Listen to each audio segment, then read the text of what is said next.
From the Friday night lights to the sunshine on a Saturday. Welcome back to Boshemer Stadium for Carolina baseball. Louisville, the opponent for the second consecutive game after the Tar Heels took care of business last night, winning 11-1 to take control of the series. Ben Mihaljevic, the question going into game one was about Carolina's pitching versus Louisville's hitting. Cards, 1 run on 2 hits. Jason DeCaro, Caden Glauber combine on a solid game one performance. Yeah, there's no doubt that game one went to Carolina's pitching, and Carolina's going to turn to a really good option today in Ryan Lynch. And most notably, Glauber only threw 23 pitches last night, 19 of which were strikes. So he's most certainly available again today, and he sat down all 7 Cardinals he faced last night. Ryan Lynch gets the ball this afternoon, 6'3", 235-pound sophomore righty out of Moorestown, New Jersey. Lynch has a record of 2-1 on the season, an ERA just under 4. Opponents hitting .250 off of Lynch. Louisville's team batting average going into yesterday's game was .363. That's dropped 9 points down to .354. And the Cards begin with Lucas Moore, Alex Alicea, and Tage Davis on this Saturday. The DH hitting cleanup Ben Slanker, followed by the third baseman Byram Hott. Left fielder Griffin Crane hit 6th, bottom third of the order, as Kyle Campbell, George Baker, and Cade Elam in it. Campbell and Baker, new additions to the starting lineup from a day ago. Zion Rose left early because of a lower body injury, and the catcher Jimmy Nugent today, we think, getting the day off. So it's a different look for the Cards, who aim for a very different result, entering play today at 15-7 against the 19-3-1 Diamond Heels. Here we go as Lynch serves up the game's first pitch to Lucas Moore, lefty. Fastball rack foul, and we are underway. Our official Reed's Jewelers first pitch time came your way at 2:02. Reed's Jewelers, your home for fine Swiss timepieces, beautiful diamonds, and the world's most luxurious jewelry brands. That fastball from Lynch already sitting at 95. Here's a second offering. Another fastball hit into the sky to left field. Tracking back is Ron Kellis, the 5th, just in front of the warning track, to make a nifty over-the-shoulder catch for the game's first out. And that'll bring Alicea to the plate with the bases clear and no score in the top half of the first inning. Temperature sitting at 76 degrees. Hazy cloud cover overhead. The wind pushing to left. The lights have not yet popped on in Chapel Hill.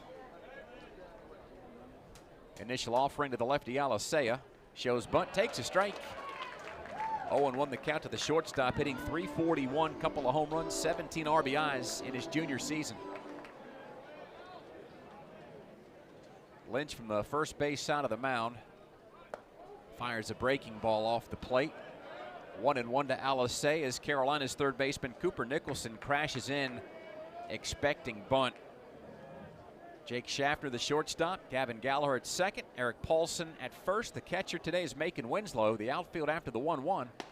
Bunt shown, and a fastball runs right across the heart of the plate for strike 2. Alicea behind in the count, a ball and 2 strikes. Told you about Kellis out in left field. Owen Hole patrolling center. And it's Tyler Howe in right field getting the start today for Carolina. Lynch is 1-2 to the dish. Slashed foul the other way up against the netting. Still a ball and 2 strikes to Alicea with 1 down in the top of the first. No score in the 24th all-time meeting between Carolina and Louisville. Love the way Lynch has attacked the zone early here, Dave. Staying aggressive against this Louisville lineup. 1-2, that's hit in the sky to left center field. Hall was already shading him that way. He calls off Kellis, and it's the center fielder taking it himself for the second out of the inning.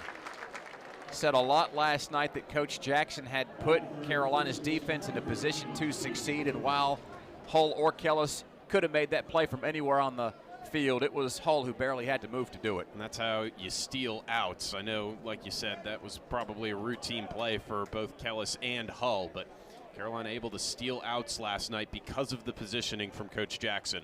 Here's Tage Davis. Powerful lefty takes a fastball inside to jump in front of Lynch, a ball and no strikes. How powerful, might you ask? Well, Davis's average sits at an even 400. 12 homers, 48 RBIs. Both those final numbers among the best 5 in college baseball as he takes a swing, and a foul ball evens the count at 1-1. Fifth in the country in homers, first in RBIs. Tate Davis, a heck of a talent out of Westchester, PA. Lynch is 1-1. Way outside, 2-1 on the take as the Tar Heel infield shifts around between first and second. Carolina expects Davis to pull as a fresh set of baseballs brought out to our home plate umpire. Jeremy Riggs calling the balls and strikes this afternoon. Two-pocket guy for you, Dave. Here's the 2-1.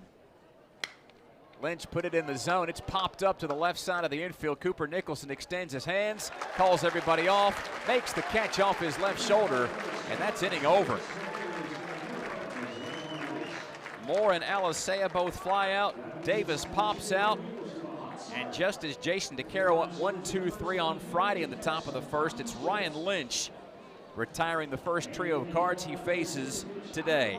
We go to the home half of the first. The Tar Heels to the plate to see Wyatt Danielewicz. We'll give you the skinny on the Louisville lefty upon our return. No score in Chapel Hill. This is Carolina baseball.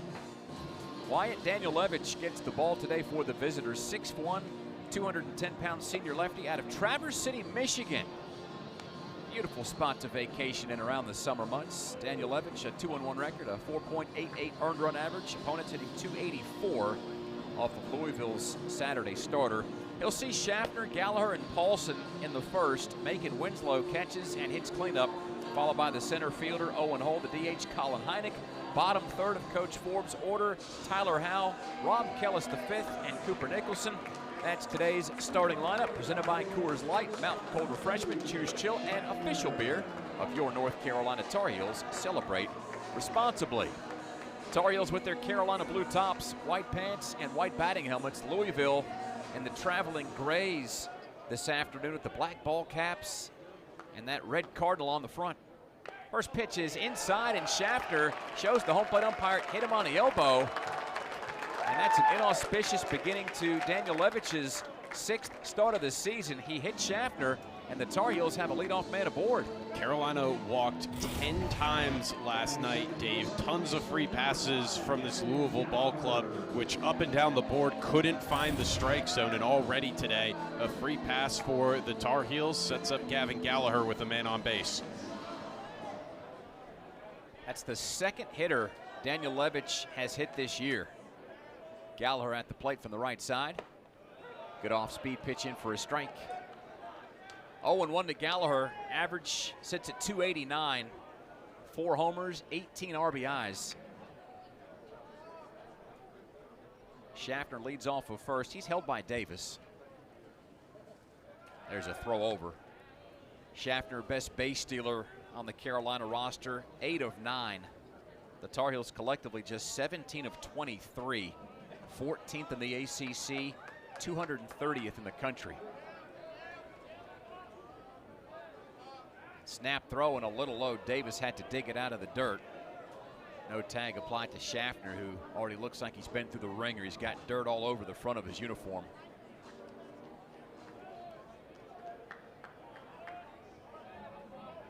Danielewicz from the third base side of the bump deals to Gallagher. Swings and lifts it foul behind first. Past the seats. 0-2 to Carolina's second baseman. Let's set Louisville's defense for you with Davis at first, Cade Elam at second, Alisea the shortstop, hot at the hot corner, George Baker behind the dish, Griffin Crane in left field today in place of Zion Rose, Lucas Moore in center, Kyle Campbell gets the start out in the sunlight of right. No score in the first. Heels at the plate with a runner at first. The pitch. Fastball over the inside corner, and Gallagher goes down looking at strike 3.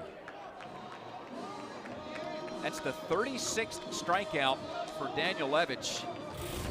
And what's notable about that, Ben, is that that's his 12th backwards K that he's issued this year. There's nobody better in the ACC at striking out batters looking than Danielewicz. Hit a really great spot there on the inside corner against Gavin Gallagher, which froze Gallagher.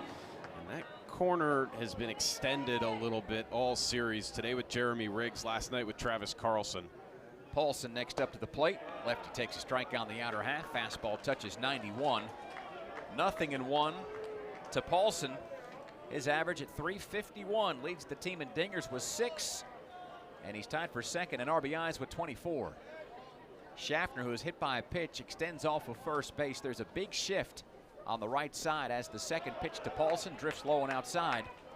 Slider makes it ball and a strike. And despite those 6 home runs, one of the best swings I've seen Paulson take this year is last night when he singled down the third baseline to beat the shift. Nobody was over there. He didn't hit the ball particularly hard, but he recognized that if he just waited on the ball, he had a base hit waiting for him down the left side. The 1-1. Low and away, 2-1. With that shift on, almost the entire left side of the infield is open for business. Only Alicea is left of second base. Easy to tell Alicea apart from Hott. Hott's got about 5-6 inches on him and maybe 50 pounds. Next pitch, swing and a miss, and Paulson will see a 2-2 offering from Daniel Levitch. With 1 out and 1 on in the bottom of the first, no score between Carolina and Louisville. Tar Heels going for a series win today. Daniel Levitch peeks over to first and throws over.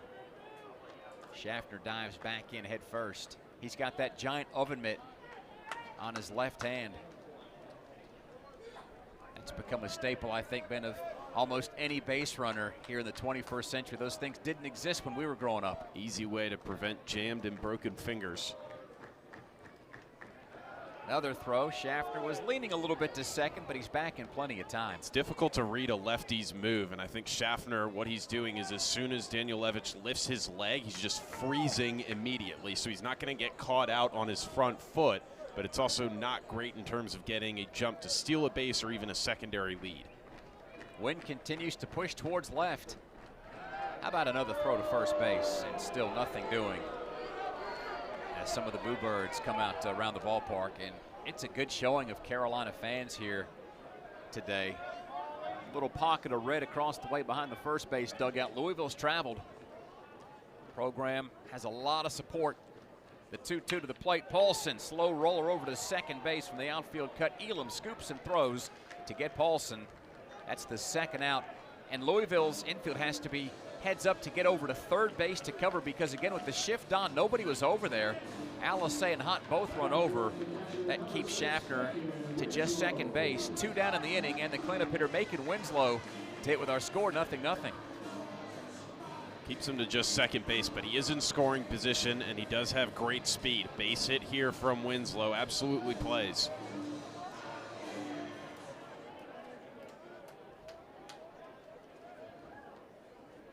First pitch from the lefty to the righty. Winslow looks at a strike knee high. 0-1 to the Carolina backstop. Macon's average at .342. 4 home runs, 20 driven in, leads the Tar Heels in walks taken this season with 22. The 0-1. Fastball over the inner half. That's a called strike. Daniel Levitch has such an easy release. It's hard to imagine these fastballs are 92, 93 miles per hour. That one has had more zip than the others, going up to 93. Previously, he had been sitting around 90 to 91. The 0-2, Schaffner takes off from second base. He's in standing up without a throw. The pitch was downstairs. Baker blocked it down in front of the plate. Schaffner's got his 9th steal in 10 attempts, and he's 90 feet closer to scoring with the count. Ball and 2 strikes to Winslow. No score in the bottom of 1. There are 2 down. Gallagher struck out looking. Paulson just grounded out to second base. Really smart decision there by Schaffner, figuring the pitch would be an off speed in the dirt. 1-2 to Winslow. Just missed inside with a heater. 2-2. It's the second time this week Schaffner has stolen third standing up. He also swiped third base in the first on Wednesday against UNCG in that 8-2 win. The 2-2. And that's strike 3, looking over the inside corner. Winslow knew it the moment the ball hit the glove of his catching counterpart, George Baker. So Daniel Levitch strikes out 2 and gets Paulson a ground out. Schaffner, who was hit by a pitch, left stranded at third base and will go to the second, looking for runs on a Saturday. It's Carolina, and it's Louisville, and it's Tar Heel baseball. Today's game heads into the second with no score. Cleanup hitter Ben Slank with the DH. First up from the left side against the powerful righty Ryan Lynch, getting the ball for the 6th time in 2026. Heels play him straight up as Lynch kicks and fires. Fastball on the outer half, taken 0-1 the count to Slanker. Junior bats .333, half a dozen homers, 23 driven in. The 0-1. Fastball moves Slanker off the plate. A ball and a strike. Slanker took 3 walks last night in that 11-1 final.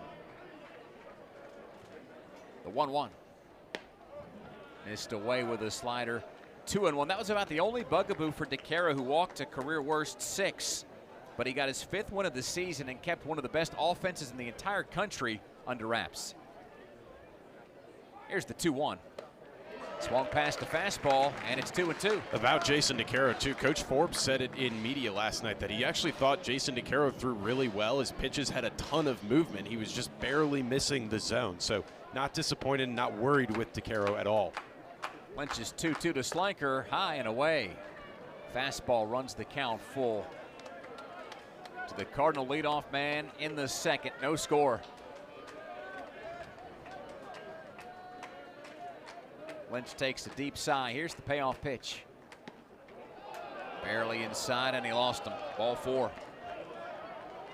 Just the 7th walk this year for Lynch, who's seen action in 29 innings. He's good for about 4 strikeouts for every walk that he's issued. That's a fantastic ratio.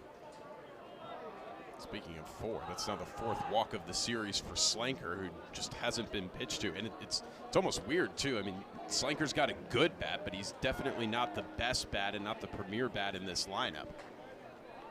Slanker's walked more than any Cardinal now with 16 free passes, as Hot at the plate from the right side. Lynch from out of the stretch. Finds the outer half. 0-1. The count to Byram Hott, senior third baseman. Hits .392. 3 homers, 14 ribbies for the product of Queens, New York. The 0-1. Well wide. Winslow had to backhand it in the left-handed batter's box.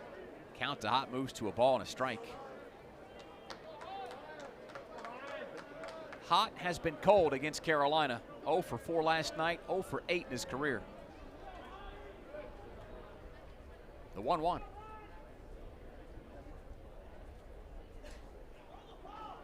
A long pause with the pitch clock inside of 5 seconds. The pitch blasted in the sky to deep left center field.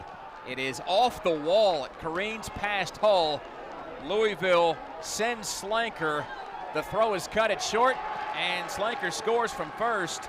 Hott breaks out of that streak against the Tar Heels with an RBI double.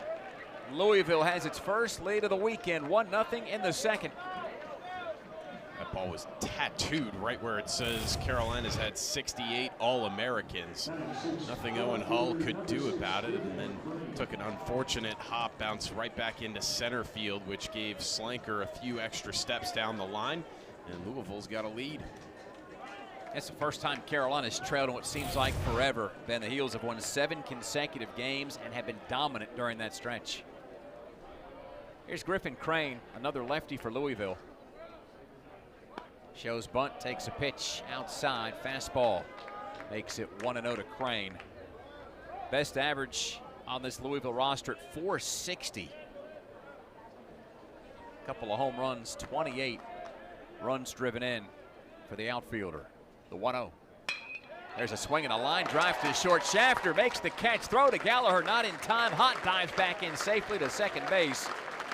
Well struck ball by Crane. The bad news was Shafter was right there, and it's 1 down in the inning.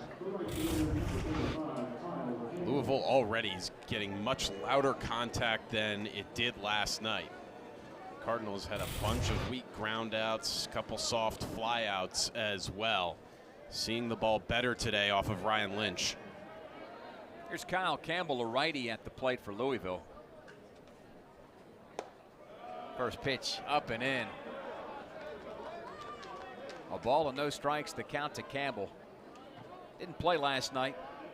Last saw action on Wednesday against Northern Kentucky. Went 0 for 1 in that contest. The 1-0. Above the letters.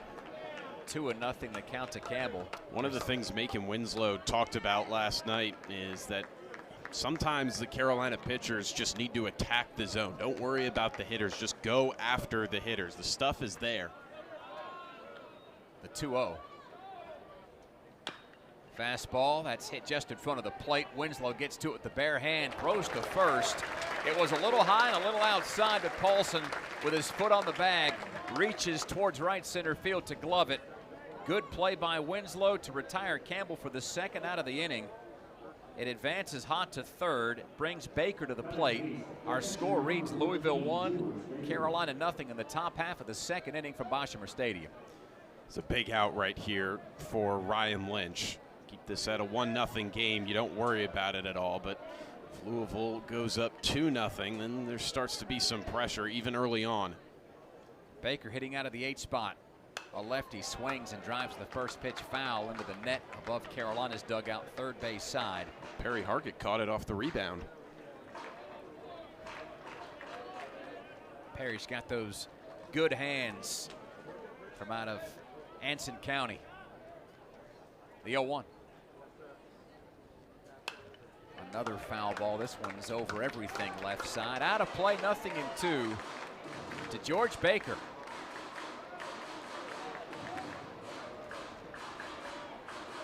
Baker getting just his 7th start of the season.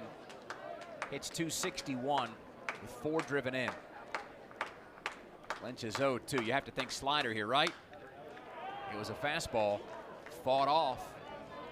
Still 0-2. In the offseason, the coaching staff confiscated Lynch's slider. They just took it away from him and said, son, you can't use it. You have to work on some other pitches like your changeup.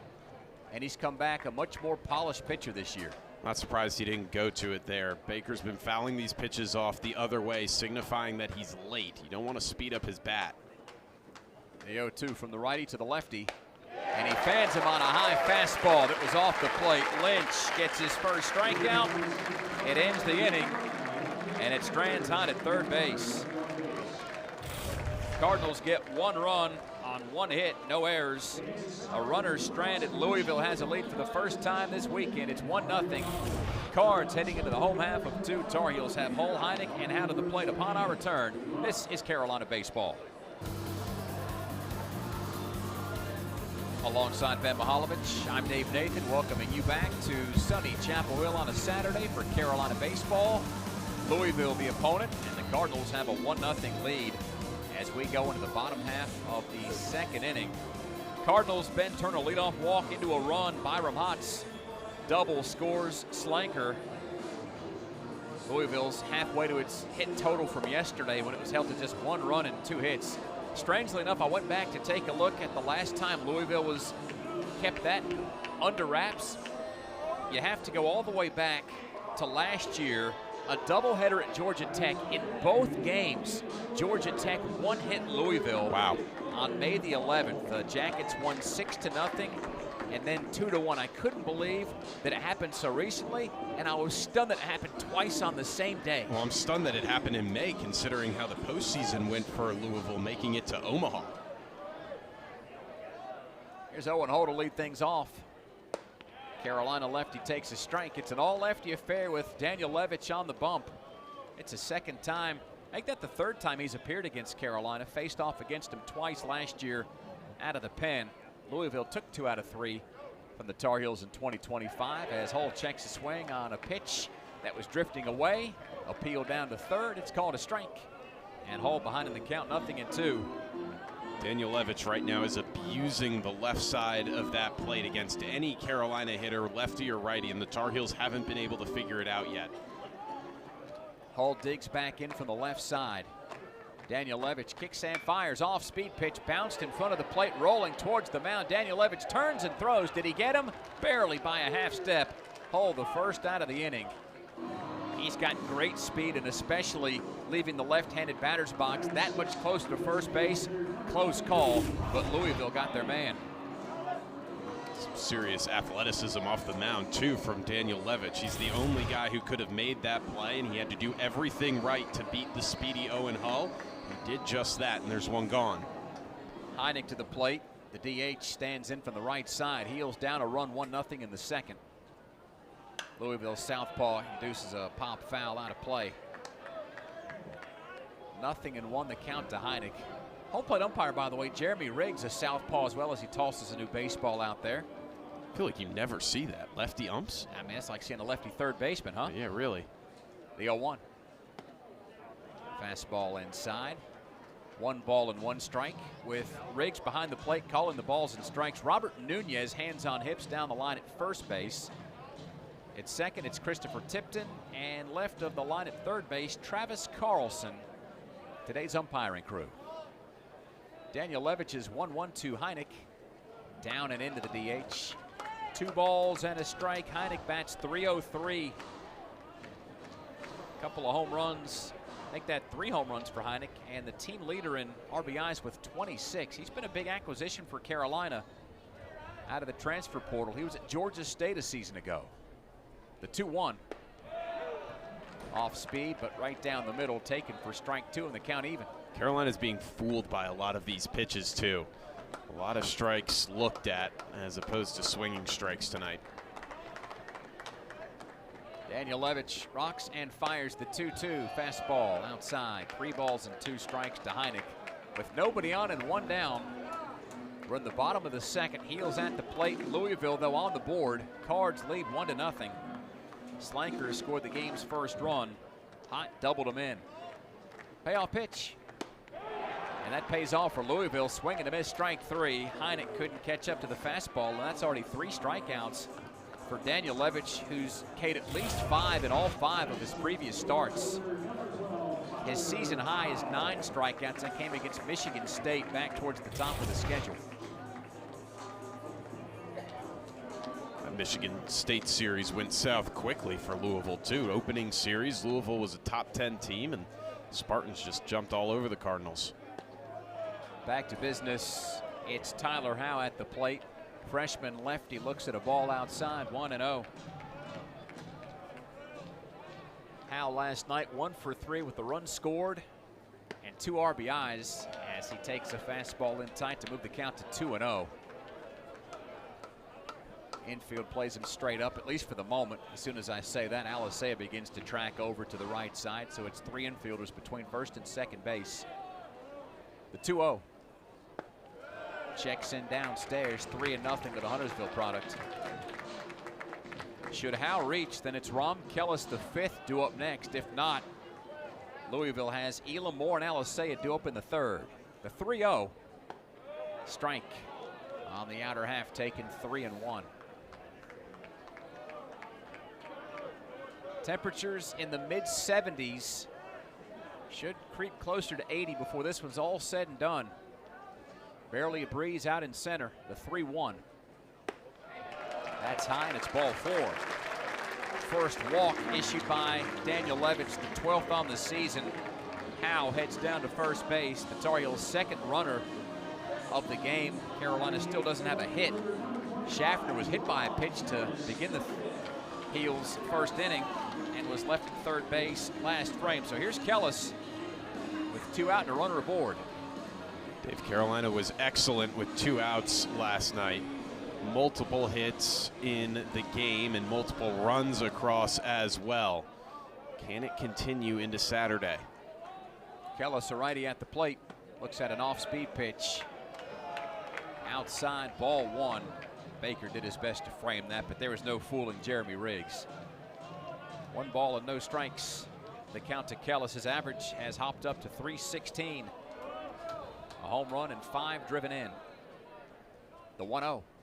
Kellis swings and drives a liner over third, but foul. At 1 hops the bricks and bounces back into left field. Turned on that a split second early. Kellis, of course, this year's been a doubles machine.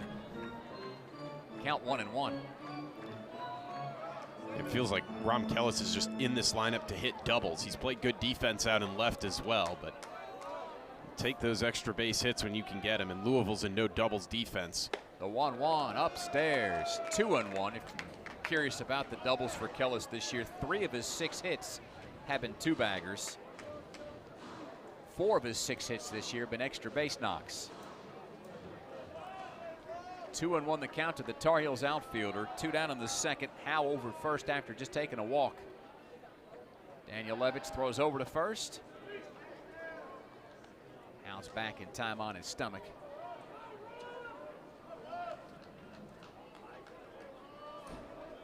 Carolina's got more guys in the lineup that haven't attempted a steal today, as opposed to guys who have swiped at least a bag.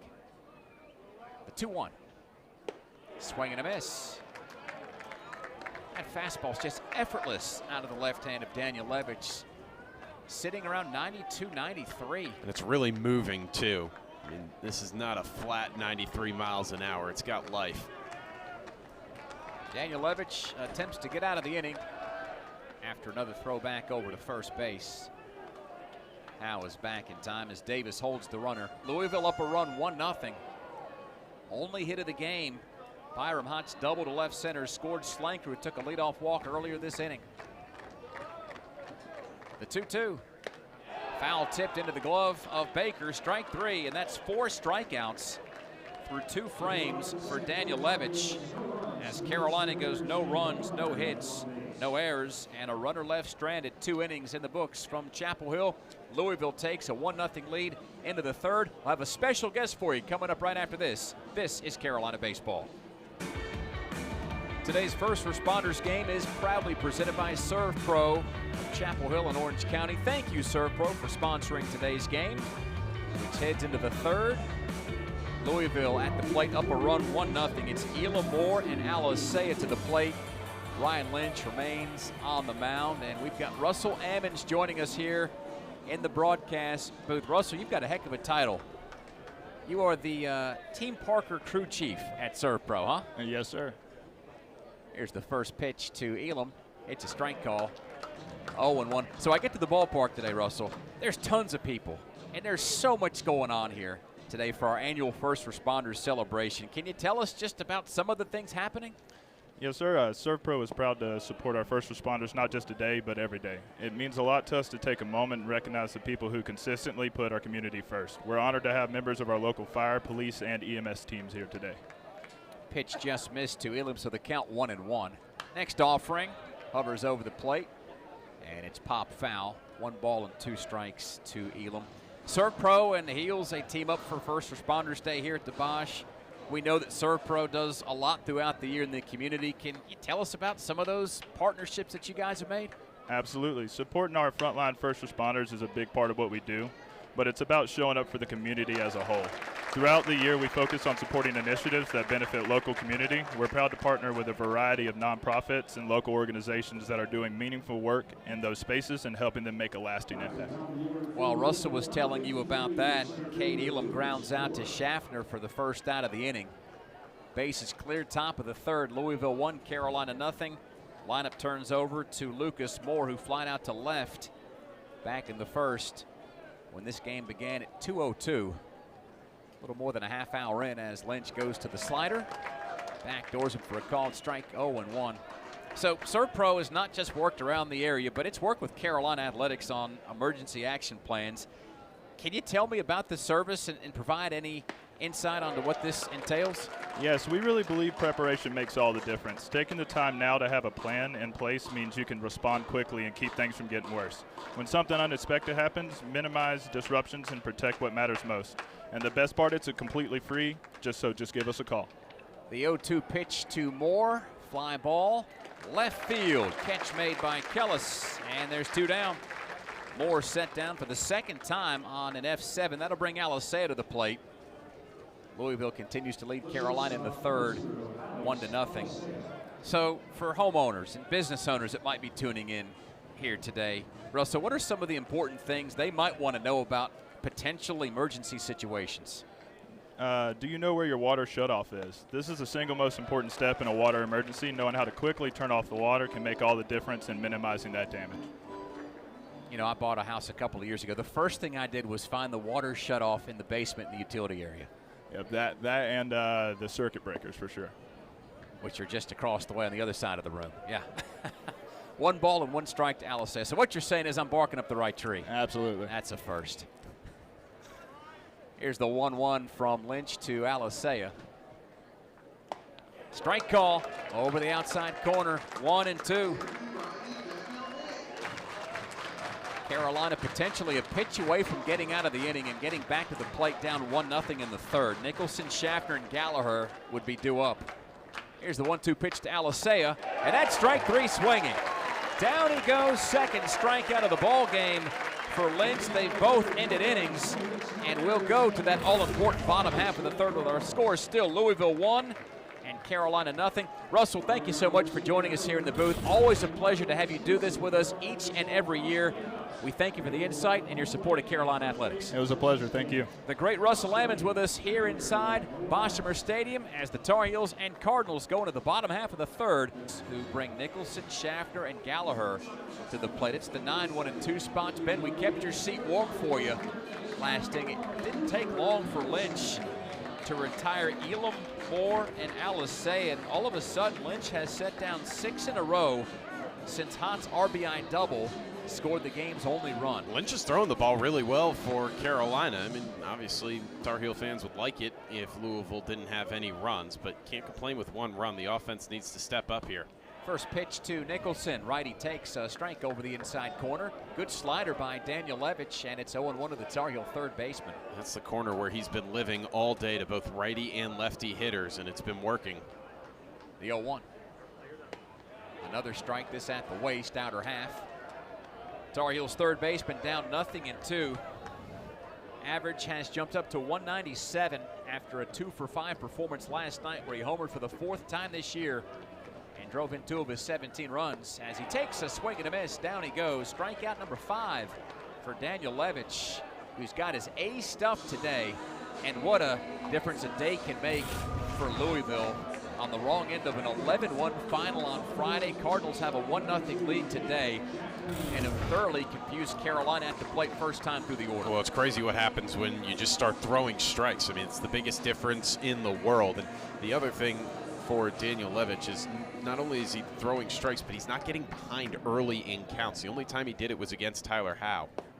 This is Schaffner, who was hit by a pitch, the only Tar Heel base runner outside of Howe who took a free pass last inning. First one's outside, and it's 1-0 to Schaffner. Next pitch in the zone for a call and strike 1, and 1 to the Tar Heel shortstop. There's 1 down, nobody on base, and the bottom of 3. Louisville 1, Carolina 0. That hazy cloud cover remains ahead just about 3 o'clock or so as a bouncing ball chopped foul behind Coach Jackson at first base moves the count to 1-2. Caught up with Coach Jackson before the game today. He's the one that makes the schedule.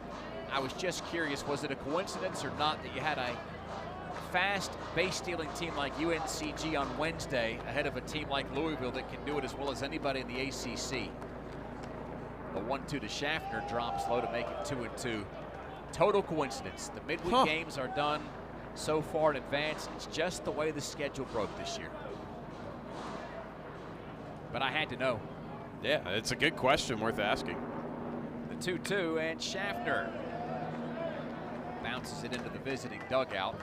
Went right through that little doorway behind the first baseline where the Cardinals are scattered in their traveling grays. Black pullovers if you're not involved in the game thus far. Carolina in the Carolina blue tops, white pants on the other side. Here's the 2-2 to Schaffner. Bouncing ball to the right side into the shift. It's the second baseman coming up with it and throwing wide. Schaffner, he beat it, and he forced a quick throw by Elam. Ball wasn't hit hard. Schaffner's got great speed. It was a great sequence of events for Carolina, and Schaffner's aboard for the second time. Be curious to see if that scored an infield hit or an E4. I think it's an E4. Elam had the ball in his glove in time and just held onto it for a little too long. Maybe didn't get the right grip he was looking for, and that's what caused the throwaway. And again, just put the ball in play and see what happens. That's now, I believe, the third error of the series for Louisville, a team that came into the series fielding the ball well. Louisville's second best fielding team in the conference, behind only Carolina. As Gallagher looks at a fastball outside, 1-0. That is scored an E4.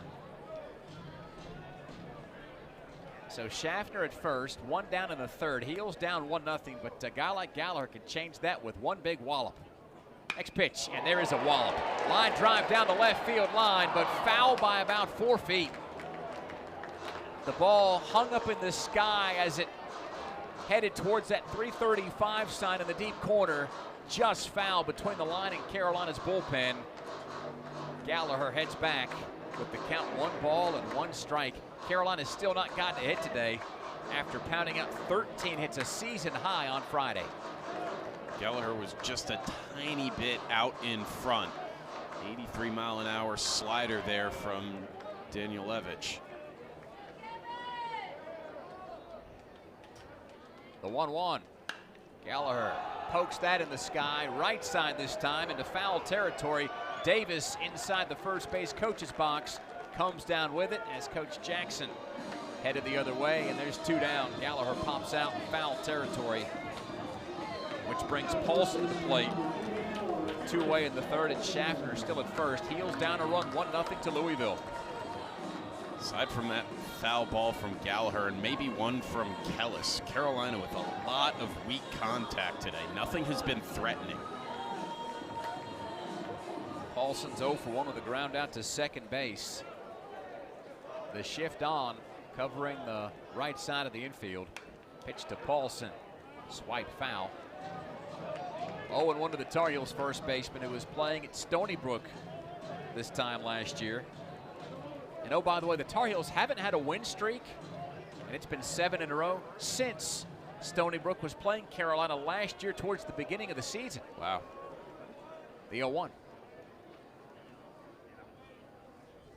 Paulson hits that in the sky the other way, but it too is foul into the Heels' vacant bullpen. 0-2 to Paulson. And if only the field could be a little bit wider today for the Diamond Heels. It's 335 down the line in left, 340 down the line in right, 400 to straightaway center field. The wall cuts in towards the field of play in right center.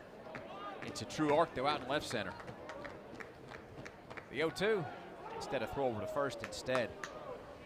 Carolina ran off 13 consecutive wins to begin 2025, sweeping Texas Tech, East Carolina, and Stony Brook. Other wins against K-State, VCU, A&T, and Coastal in extras. Tar Heels going for their 8th consecutive win today against Louisville, as the 0-2 is outside. Snap throw down to first base by Baker. Schaffner is back in time. And there's just something about this ballpark that doesn't jive right with Louisville. The Cardinals just 2-10 all time in Chapel Hill. Carolina's won the last 7. Danielewicz's next move is to first base, and I think they got Schaffner, and they just did. You have to be cognizant of the lefty. Schaffner was not, and he paid the price. Picked off, inning over. Mental error there for Carolina. On a day like today where base runners have come at a premium, you have to make the best of what you have.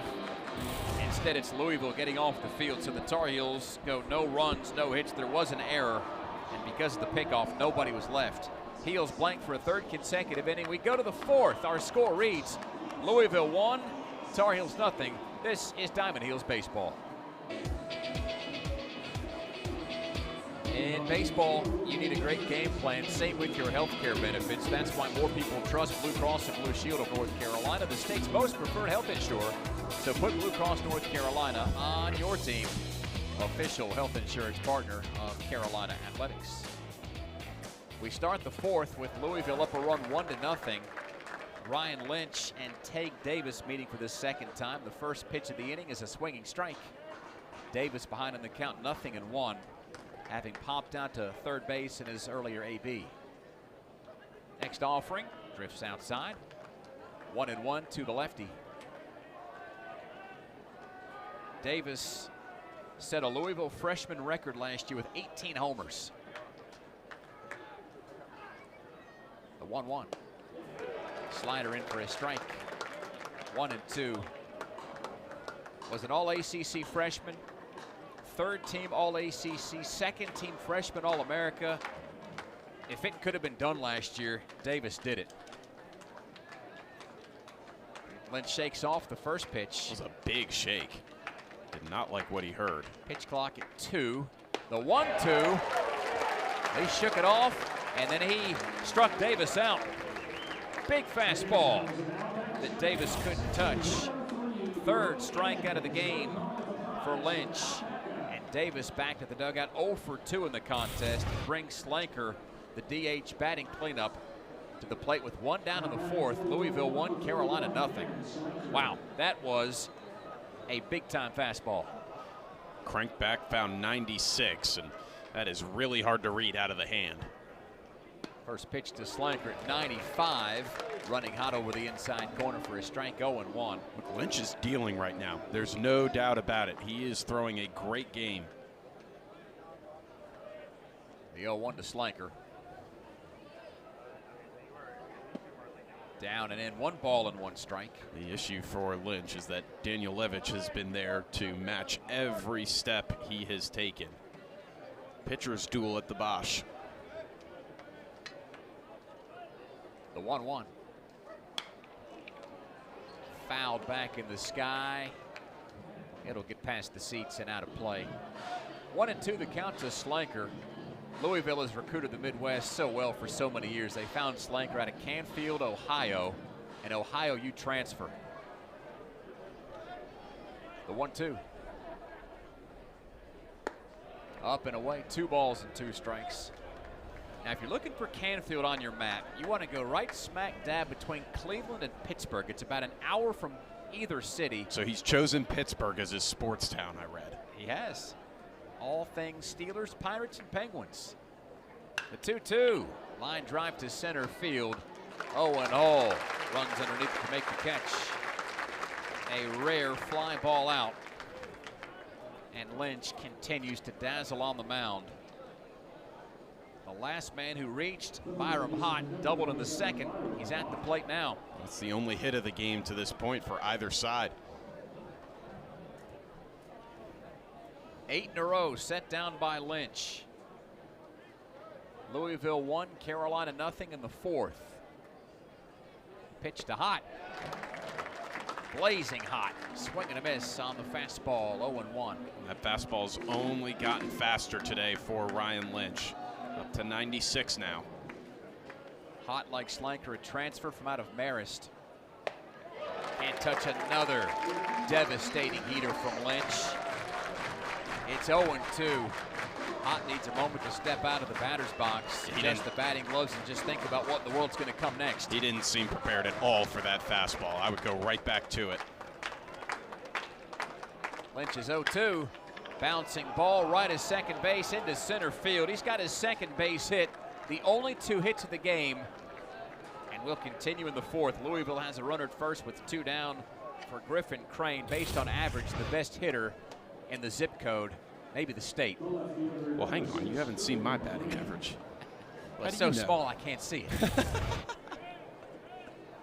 Says the guy that probably struck out more times than anybody else back in his quote-unquote heyday. Here's Crane.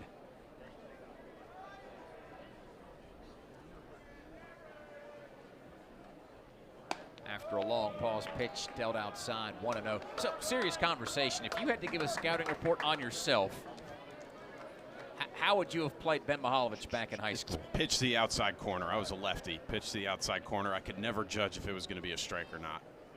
The 1-0. There's a strike on the outside right corner. There. That's where you throw the pitches to me. I won't swing. 1-1. Just a 1-run game. Louisville up a score in the 4th with 2 down and a runner at first. The 1-1. Contact and a fly ball to center. Hull took a roundabout way to get there. Cuts in front of Kellis, coming over from left, and it's the center fielder bringing it down to end the inning. A nervy moment, but only for a moment. As the inning is over, Louisville goes no runs, 1 hit, no errors. Hott left stranded at first base. We'll go to the bottom of the 4th. Pitching and defense, the order of the day in Chapel Hill. Louisville still leads by a run, 1-0. This is Carolina Baseball. Modelo is proud to sponsor Carolina Baseball. Modelo, an official beer of your North Carolina Tar Heels. Locked up in a good duel this afternoon with Louisville.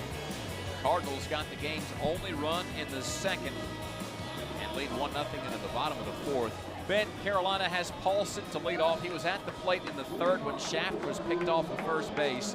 Then it's Winslow and Hall, the 3, 4, and 5 spots. And if you're Carolina trying to mount some sort of a rally against Daniel Levitch, you would think some combination of these guys would be the ones to light the fire.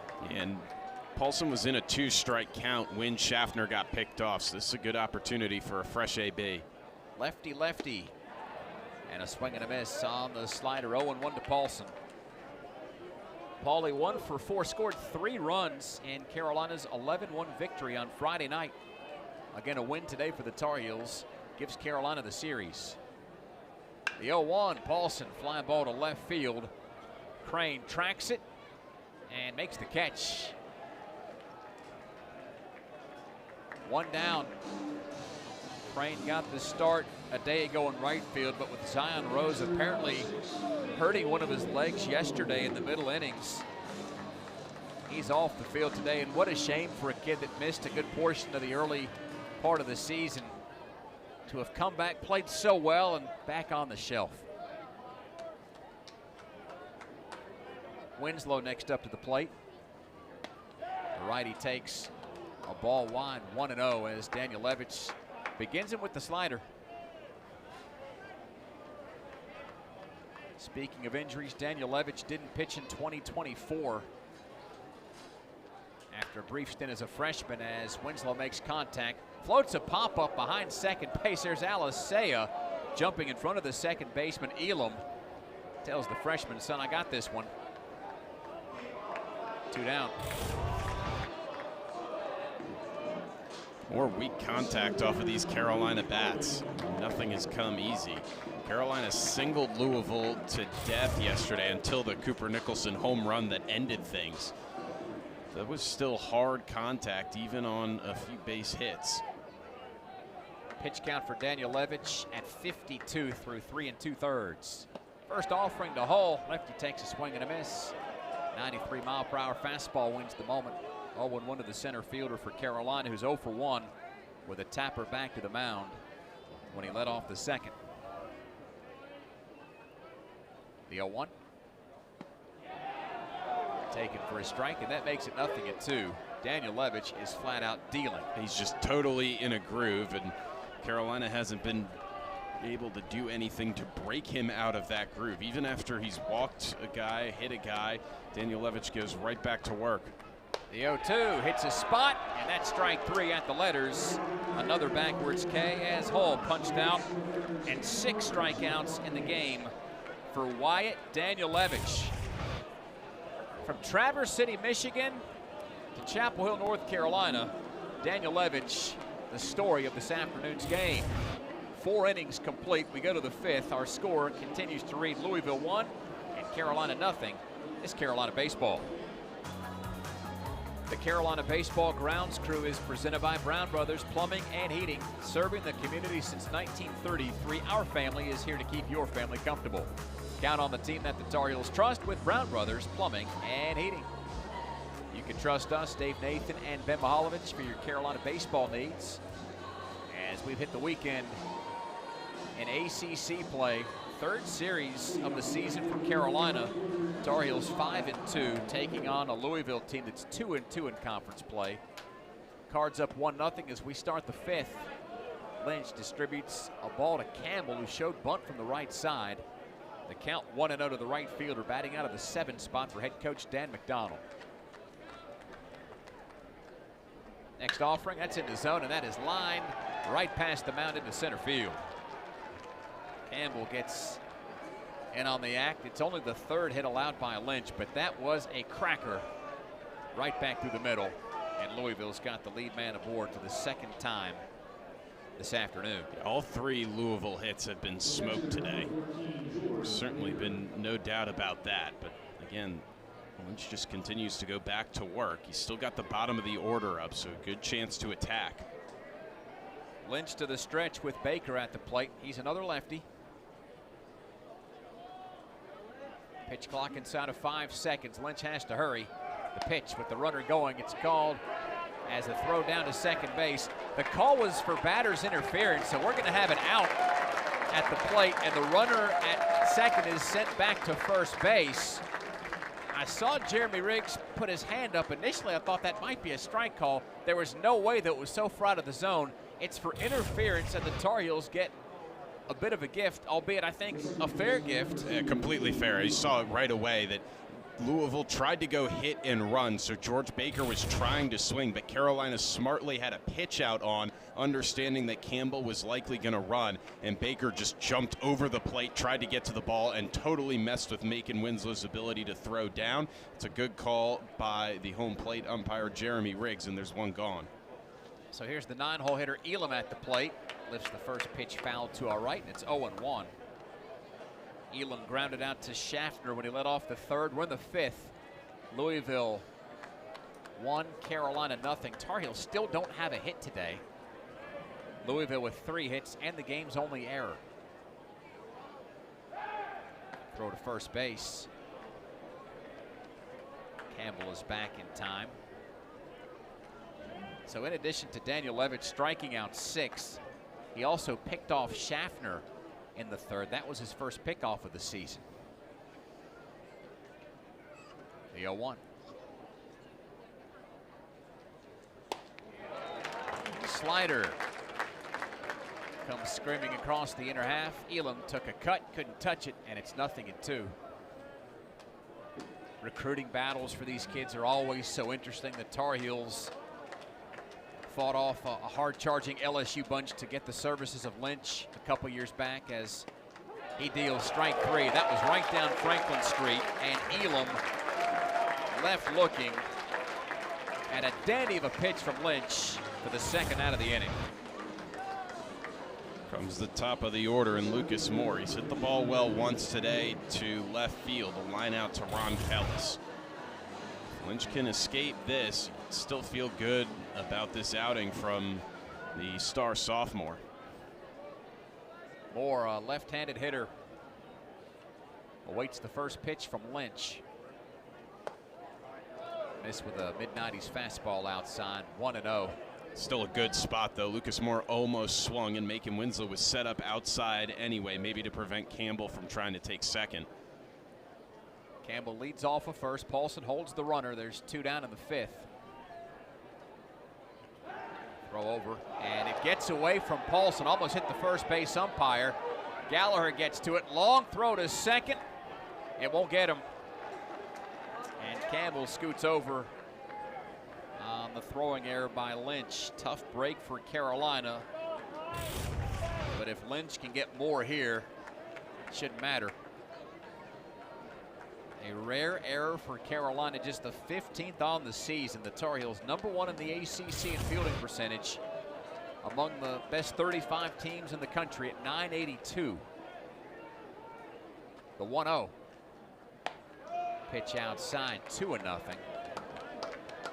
To get back to some of these recruiting stories, Daniel Levitch was chased by Carolina, Michigan, Indiana, Michigan State before he settled on Louisville. Began his career back in 2023, missed 2024, came back last year, and here he is this year, the 2-0. Ran a slider across the inner half, taken for a strike. Moore still ahead, but the count 1-2. I think that also goes to show Carolina's willing to go anywhere to find its guy. A lot of those other schools that were on the top of his list are Midwestern schools, which makes sense, but Carolina right in the mix as well. The 2-1, swung past that, and it's even 2 balls and 2 strikes. With 2 down in the 5th, Louisville has had a 1-0 lead since the 2nd. Talked about Mac Horvath last night from Rochester, Minnesota. Got Olin Johnson from way out in Washington. Lynch's 2-2 to Moore. Got a piece of it. Awkward looking foul ball. Off his ankle, I think. Rolls towards the Heels dugout. Remains 2 balls and 2 strikes.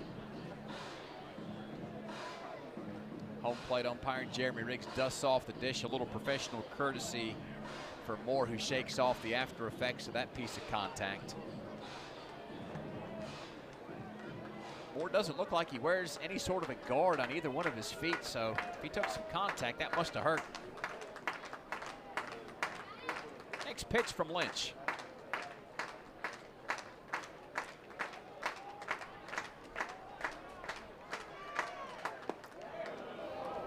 Slider dropped low and outside, 3-2. The only walk of the game from Lynch to Louisville resulted in Ben Slanker scoring the game's only run in the second. Campbell's at second, 2 down in the 5th. The all-important payoff pitch. Bounced foul into the first base coach's box. Still 3-2 with some more baseballs brought out to our home plate umpire, Jeremy Riggs, who's had a workout today. Lynch's pitch count nearing 70 through 4 2/3. Can he get us to the bottom of 5? Let's find out. Fastball runs low. And down to first base goes Moore, who reaches for the first time this series. That is some sort of a stat for a guy that can play anywhere. Lynch here, you just have to keep challenging these Louisville hitters. He's able to beat Alicea with a punch out in Alicea's last at bat. Still a good chance to get off the field. Alicea, the diminutive lefty, gets airmailed. Ball ricochets from the backstop to Winslow. Both runners advance. Campbell to third base, Moore to second. Lynch has had some issues with control when it comes to wild pitches and hit batters this year. That's his 5th wild pitch, 5th most in the ACC, and he leads the ACC in hit batters with 8. The 1-0. That's a little more under control. Backdoor slider arrives for a strike. 1-1 to Louisville shortstop. Ben told you he struck out back in the 3rd. He flat out to center in the 1st. 0 for 1 in the ball game, 1 for 5 in the series. The 1-1. Outside. Couldn't control that slider. Things move to 2 balls and a strike to Alicea. Been a couple instances today like that last pitch where I think Lynch has actually stared down home plate for too long. He's looked better throughout his career, and especially this season when he just gets the ball and goes. The 2-1. Chopper to the right side. Paulson stays back on it, throws over to Lynch covering first base. It's the Carolina pitcher who wins the race. And he tells his first baseman, nice job, son. The kid from Jersey hooks up with the kid from New York. The tri-state area, Ben Mihaljevic, an area you know well, on full display on Bryson Field. Absolutely. Like we said, Carolina will go anywhere to get its guys. A lot of talent in there in Eric Paulson and Ryan Lynch. Great PFP to get Lynch out of the 2nd and 3rd jam. But it's all about what the Tar Heel bats can do against Danilovic. No runs, just the 1 hit and error, 2 left stranded. Still 1-0 Louisville into the home half of the 5th. Heels have Heineck, Howe, and Kellis.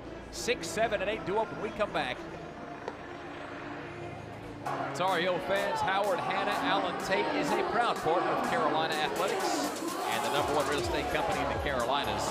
Call Howard Hanna Allen Tate Real Estate today and see how they are built differently. Pitchers duel in every sense of the word, with Louisville up 1-0 into the bottom of the 5th.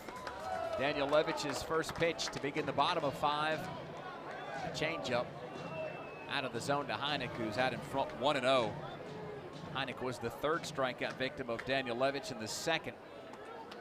Louisville's lefty has K'd 6 in the game, but still can't find the strike zone as he fires a fastball high, 2-0.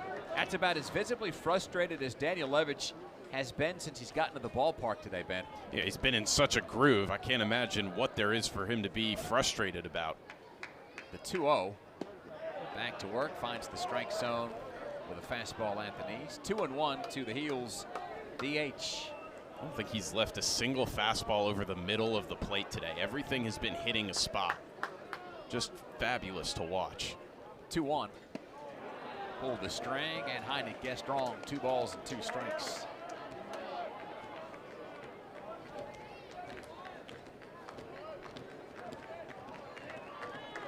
Louisville plays Heineck straight up. The 2-2. Ground ball, third base side. Diving stop made by Hott. Had to double clutch.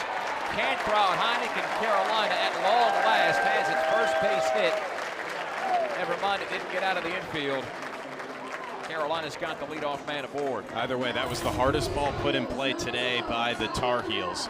Great play by Byram Hott, keeping it on the infield. He certainly robbed Colin Heineck of a double.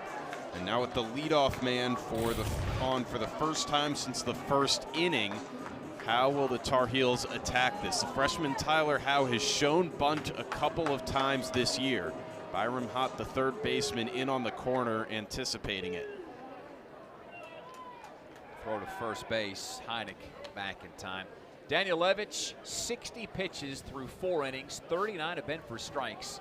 His season high for pitches, 92 against Seton Hall. Offers up. A ball low to Howe. 1-0 to the freshman.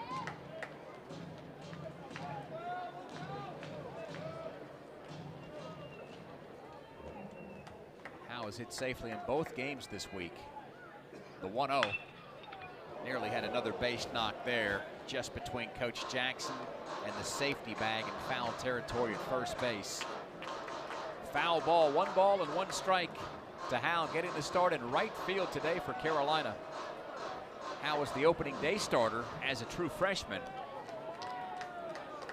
That should tell you all you need to know about the youngster. The 1-1. Whiffed on the slider. 1-2. Carolina's trying to pull the ball a little too much today. Yesterday, the Tar Heels stayed middle the other way and were rewarded for that approach. Love to see Carolina try and replicate that. Danielewicz rocks and fires. An off-speed pitch that freezes Howe. Looked like a changeup at the letters, and it's strike 3, another backwards K for the guy who does that better than anybody in the ACC. 7 total strikeouts this afternoon, 4 but backwards. There's 1 down in the 5th. Kellis to the plate in a 1-0 game led by Louisville.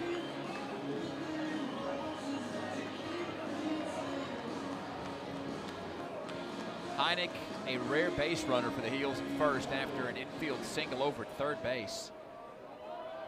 Just 4 total hits in the game. Throw to first. Heineck is back.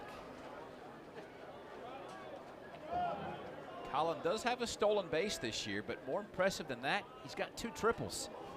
So before he got to Carolina, I don't know if he could spell triple. He said those are the first 2 triples of his life. Pitch to Kellis. Fastball blasted right by him. 0-1. Look there, like Kellis didn't know if he was going to swing or not until the ball was halfway home, and Coach Forbes wants an offensive timeout after that swing. While Kellis goes to talk to Coach Forbes on the Argyle strip, Heineck did have 18 homers a season ago at Georgia State. 45 home runs, also threw out 12 runners trying to steal. Carolina fortunate to get his services out of the transfer portal. Left among the career leaders in dingers in Georgia State history. Needed just 3 years to pound 33. And with the combination of he and Winslow here at Carolina, pick your poison. Who do you want to have catching? Who do you want to have DHing? Hard to make a bad decision among those 2, huh? Absolutely, and wouldn't surprise me if Heineck catches tomorrow. Coach Forbes has liked to go to him as the Sunday catcher to pair with Folger Boaz. Still waiting on Louisville to announce a starter for our 1 o'clock matchup tomorrow. The 0-1. Kellis couldn't touch the fastball. 0-2 to the Tar Heels left fielder, who was the 4th strikeout victim of Danielewicz when he ended the 2nd. We're in the bottom of the 5th. Louisville has a lead about as slim as you can get at 1-0. Toss to first base. Heineck atop the bag, held by Davis. Heineck is actually 1 for 1 in the stolen base department this year.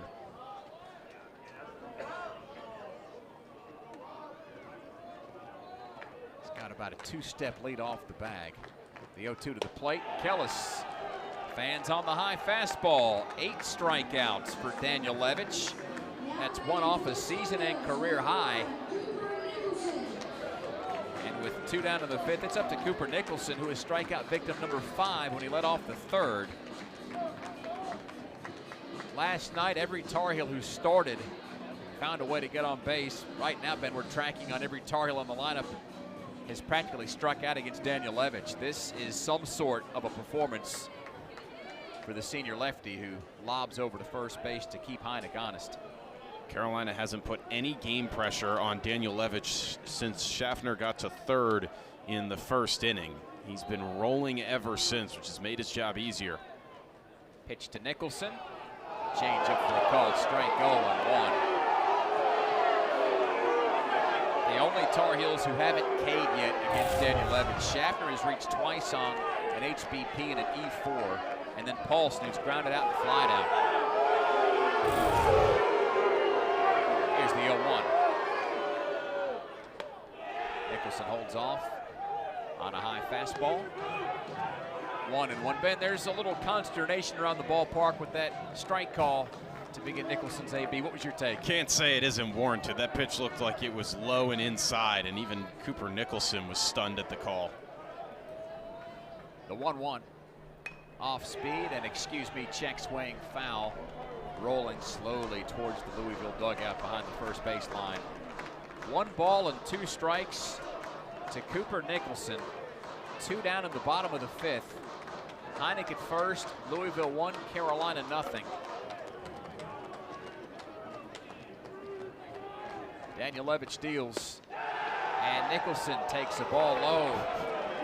That's a makeup call. 2-2, so I can tell you that should have been a punch sure. out, huh? For sure. There is 0 doubt in my mind. Some of the Louisville fans have their arms crossed right now in agreement with you. The 2-2. Nicholson connects, but loops the pitch foul to hang in there. In this sport, you just never quite know what pitch might open the door for something to happen. There's some long and lasting memories in the world of baseball, are there not? The 2-2, Nicholson got a piece of it, fouls it back. This feels like the first time today a Carolina hitter is taking Daniel Levitch deep in an at-bat, fouling off pitches, seeing more and more pitches. It was something Carolina did an excellent job of last night, and it just hasn't worked out that way today. Daniel Levitch's pitch count up over 70. No one throwing in that Cardinal pen. Nicholson steps out, brief pause in the action. Pitch clock recycles and begins to tick down from 20. Lead off of first base for Heineck. Another 2-2 from the lefty to the righty. 56-footer. Nicholson holds off. Heineck, he holds up at first. A full count. Top of the order due up next. Just a matter of, will that be Schaffner leading off the 6th, or will he have a chance to hit with a guy in scoring position here? Louisville's got the 3, 4, and 5 spots due up in the 6th whenever we get there. Here's the payoff pitch. Nicholson swings and misses, strike 3. Daniel Levitch has just tied his career high for strikeouts with 9. 5 innings complete from Chapel Hill, and Louisville holds a 1-0 lead into the 6th. It's Davis, Slanker, and Hott due up for the Cardinals. And this is Carolina baseball. If you're looking to gear up for game day, the Tar Heel Team Store is the official team store of Carolina Athletics. You can catch them here at the game or swing by 120 East Franklin Street and pick up your favorite Tar Heels jersey. They'll print them for you there on site, plus the latest from Nike, Jordan, Peter Millar, and more. Go Heels. With Ben Mihalovich, I'm Dave Nathan. Welcome back to Boshemer Stadium. Beautiful Saturday afternoon in this part of the state. Louisville leads 1-0 into the 6th as Take Davis leads off against Ryan Lynch. Carolina respecting the power of Davis, who's homered 12 times this year, takes a strike and fall behind 0-1. Carolina's right fielder, Tyler Howe, is backed up almost all the way to the warning track. The 0-1. Davis hits that the other way in the air. It's foul and past the seats. Now, as I scan left field, Ben, we've got a new player out there. It's Carter French taking the place of Rom Kellis the fifth. Couple strikeouts today for Kellis, and French definitely faster in the outfield. Lynch's next pitch. Davis reaches out, grounds to the right side of second base. There's Schaffner ranging over there to get to it. Throw late, and Davis legs out. What'll probably go down as an infield single. Coach Forbes signaled to challenge immediately.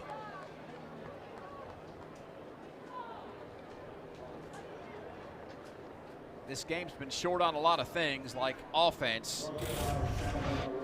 It's also been short on reviews. This is the first, and as we go to review, we've said it all weekend. The major plot line in this series has been Carolina's pitching versus Louisville's hitting. But let's give a tip of the cap to Louisville's pitching here today. This is a team with the 15th worst ERA in the ACC at close to 7. Wyatt Danielewicz has looked like a big leaguer through the first 5 innings. He struck out to career best 9, has only walked 1, and the only hit that he's given up didn't leave the infield. Yeah, absolutely. I mean, there's nothing positive really you can say about this Carolina offense right now. Jake Schaffner reached third base in the first inning, and that was really it for the Tar Heels. Nothing else has gone right. Now, credit to Carolina's pitching and Ryan Lynch and the defense for keeping the Tar Heels in this game. But outside of that, and we'll get a review on the scoreboard here. I'm trying to tell if Tank Davis are safe or not. It was an awfully close play, probably closer than it should be, but that's what happens when you shift a third baseman over to the right side. Everything looks a little more awkward. Not as smooth as Gallagher would be. Now, Lynch will stay warm while this review is in progress. that being said, too, about the shift, I mean, Nicholson was positioned in the right spot to make the play. So while we wait on the review, Michigan has become the first team in the NCAA tournament to make it to the Sweet 16. Wolverines get by St. Louis 95-72. Oddly enough, Louisville has a chance to be the second team to get into the second weekend of the big dance. Currently, the Cards basketball team down 6 to Michigan State, 36-30, just in front of halftime.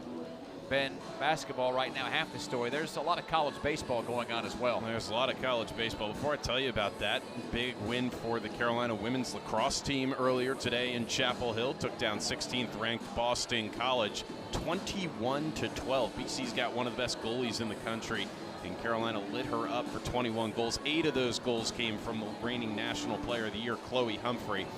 Over to the Diamond, NC State and Florida State in a great series. NC State took game 1 last night to take the series lead in Tallahassee, and the two going at it again. It's the Wolfpack ahead 4-3 over the Seminoles in the bottom of the 4th inning. Miles Bailey did hit his second home run of the series. He just keeps raking down in Tallahassee. Notre Dame beat Clemson last night 6-0, and it's the Irish ahead 4-2 over the Tigers in the top of the 4th inning. That would be a massive series win for Notre Dame, and Clemson is in danger of falling to 1-4 in ACC play. Georgia Tech survived a scare yesterday from Pittsburgh, now leading 3-0 in the top of the first. That's one of the best offenses in the country, maybe the premier offense in the country, and it looks like we have a call on the field. So let's see if Davis was safe or not.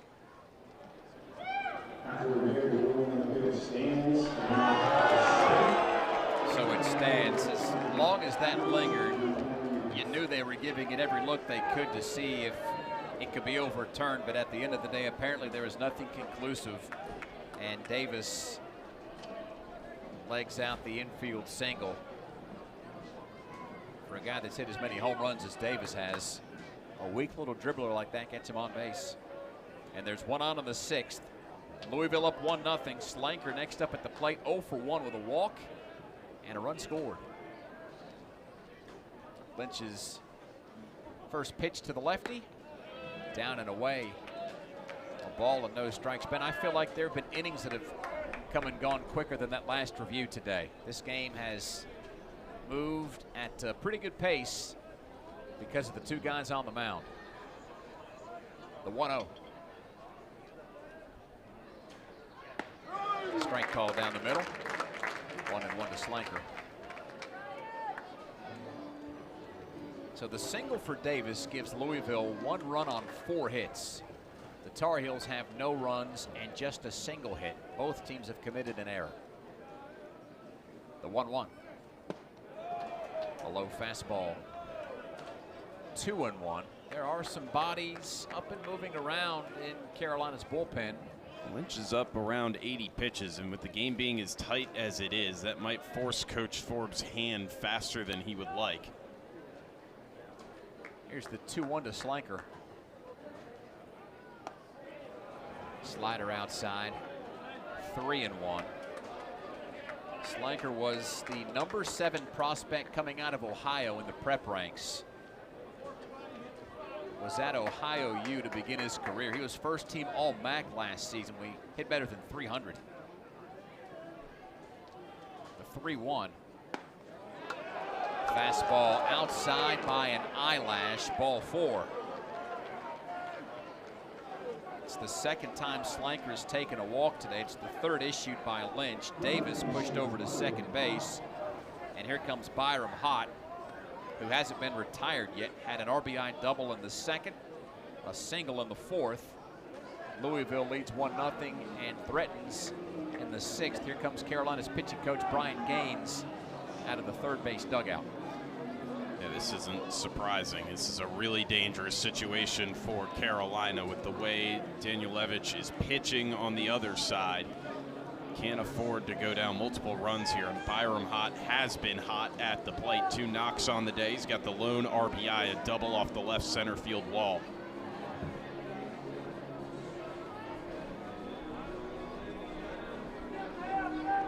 Walker McDuffie, the Tar Heel reliever, working in the bullpen. He saw a little bit of time in the middle innings yesterday before DeCaro found his sea legs and wound up going 5 2/3. Heels went to Caden Glauber to get out of the 6th, and all Glauber did was retire the Cards 1, 2, 3 in the 7th and 8th through 23 pitches, 19 strikes, retired all 7 that he faced, and helping Carolina to the 11-1 final in 8 innings. But it's a brand new day, and this is an entirely different game. Louisville up a score 1-0 in the 6th with 2 on and nobody out. Mound meeting is over. Lynch and Hott face off. Fastball low and away from the righty, makes it 1-0.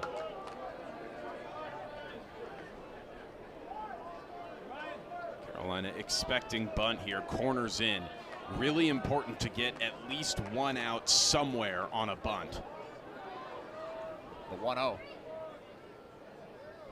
Hott turns to square, fouls it off. 1-1. I think it tells you a lot about how Louisville coaches its players, in that you've got all these big bats and all these super talented youngsters, but there's not a one of them that wouldn't lay down a bunt to try to move somebody over. It just goes to paint the picture of how good a job Dan McDonnell has done over the course of the last 20 years with the Cardinals. It's all about the team, and what can I do for the team? The 1-1, bunt shown again, pitch inside. Got a piece of the bat, might have deflected onto Hott, but either way, it's a foul ball. I actually thought it hit him for a second, which would have been very bad. 1 ball and 2 strikes. Hott shakes off his right hand a little bit. Convention of wisdom says you have to let the youngster here swing. 2 strikes in the count.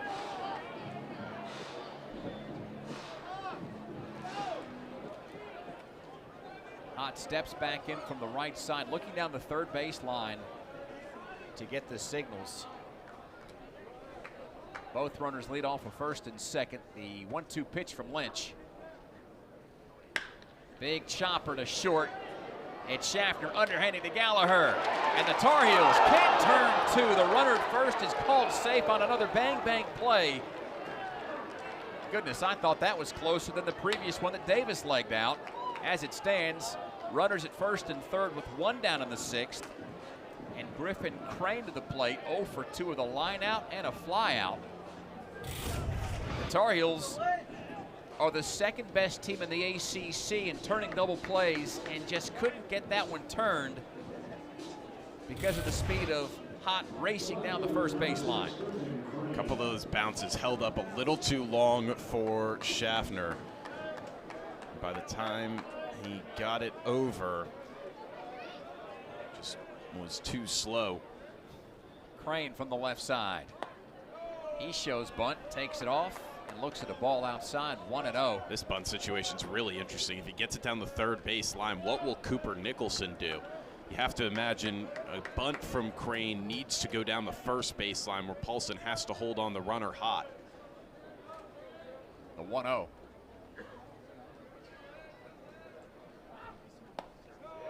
Left outside, 2-0.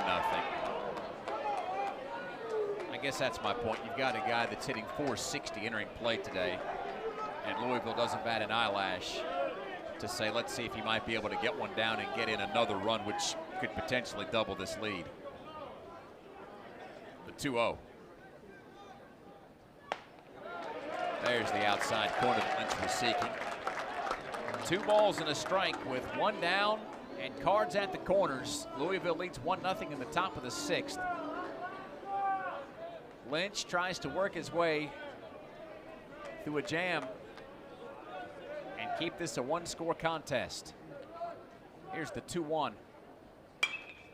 Blasted foul the other way. 2 balls and 2 strikes. Lynch's fastball still registering at 94. He's been up around 95, 96 earlier. Derives so much power from his lower body. 6'3", 235-pound sophomore.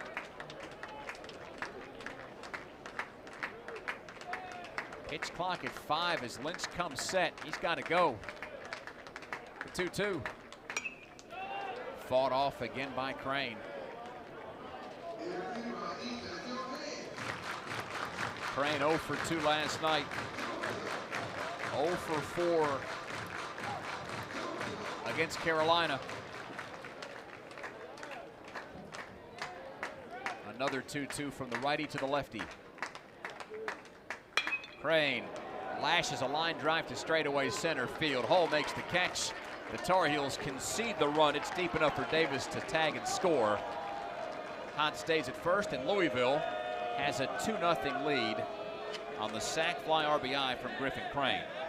It's sort of an awkward spot there for Owen Hull, because normally as an outfielder, you want to be able to get behind the ball so you can charge in and come up throwing. But since the ball was hit on a line, Owen Hull has to be really careful and just make sure he makes the catch first. So it didn't allow him to back up and run in on the ball. He's content taking the out, and Louisville extends its lead. 2 zip cards in the 6th. 2 down, a runner at first. Kyle Campbell at the plate from the right side. Lynch deals in with a slider, 1-0. One thing to consider, too, is the reason Louisville got that run is not because of an error, but because of an avoidable infield single.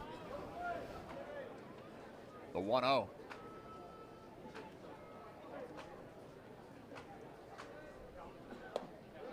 Stayed with the slider and found the inner half. 1 ball and 1 strike to the outfielder. Campbell's 1 for 2. He's got one of the Louisville hits. The Cardinals' line score looks like this: 2 runs, 4 hits, 1 error. Carolina still no runs, 1 hit, 1 error. The 1-1. To the outside corner with a fastball. Not sure that's where that pitch was supposed to go based on where Winslow was set up, but it played either way. I think everybody downstairs was surprised where the ball wound up, but it's a strike, and the Tar Heels will take it. 1 pitch away from getting out of the inning. Here we go. Lynch fires a 95-mile-per-hour fastball that's fought off by Campbell and floated foul down the right field line. Sigh of relief here from this Carolina crowd. A lot of sighs, a lot of deep exhales. Hott heads back to first base. Campbell back to the plate. That's an instance where if you're Lynch and if you're Carolina, you feel like you've done everything right, and Campbell nearly got a gift. Lynch has the feel of a guy that's throwing his last few pitches here this afternoon. The 1-2. Inside and right under the chin of Campbell. That's a wild pitch back to the screen. And with something like that coming right at your head, you might want to reconsider your profession. Yeah, goodness. That would cause me to back off the plate a couple inches. And I think Campbell's still a little shaken up as he's waiting to get back in the box. This is usually a telltale sign for Lynch, though, that he's done. You can see the wild pitches coming and understand that he doesn't have as much left in the tank. It's the second wild pitch of the game for Lynch. The 2-2 to Campbell in a righty-righty duel. Slider ping foul above the Louisville dugout. Well, the wild pitch is not insignificant. A base hit here could score a run from second base. You know Hott will be going on contact with 2 down. Louisville up 2-0 in the 6th. Lynch fires. Another slider. Lifted foul. Wonder if he's lost confidence in the fastball because he's throwing it up and in, or if he's just using the slider to set up a fastball and blow it by Kyle Campbell. Well, the mental game right now for both of these guys, Lynch and Campbell, you just wonder what's going on upstairs. Who gets the better of who? Lynch from the stretch, first base side of the bump. The pitch. Slider inside, 3 balls and 2 strikes. Baker would be next, hitting in the 8 spot. McDuffie's warming in the Carolina pen. He's been getting warm for a while. Lynch's pitch count nearing 100. The payoff pitch. Slow bouncer right side. It stays fair. It winds up right on top of first base where Paulson collects. And it's inning over 3 unassisted. That was a good battle. Carolina won the battle, but right now the question is who wins the game. Louisville adds a run and leads 2-0 into the bottom half of the 6th. That inning goes 1 run on 1 hit, no errors, and 1 left on base. Carolina's got the top of the order due up against Daniel Levitch. When we come back, it's Tar Heel baseball. It's that time again. Basketball camps are back, and young men will be in 6th or 7th grade during the 2026-2027 school year can apply for a scholarship to their local electric cooperative to attend the UNC basketball school this June. Apply online at ncelectriccooperatives.com/community/sports-camps. That's North Carolina's electric cooperatives, building a brighter future for people and communities across the Tar Heel state. Heels down 2-0 at the plate in the bottom of 6. Daniel Levitch's first pitch to Schaffner, a strike call, and the lefty falls behind. 0-1. He's been hit by a pitch. He's reached on an error. Schaffner has been on the base paths, but the Tar Heels haven't been able to work him around to score. The 0-1. Swinging a bouncing ball to first base. Davis makes the play and handles it himself for the first down of the inning. So Carolina gets off the field because of Paulson stepping on first to retire Campbell. In the bottom of the inning, it's Schaffner retired on the ground down to Davis, and here comes Gavin Gallagher.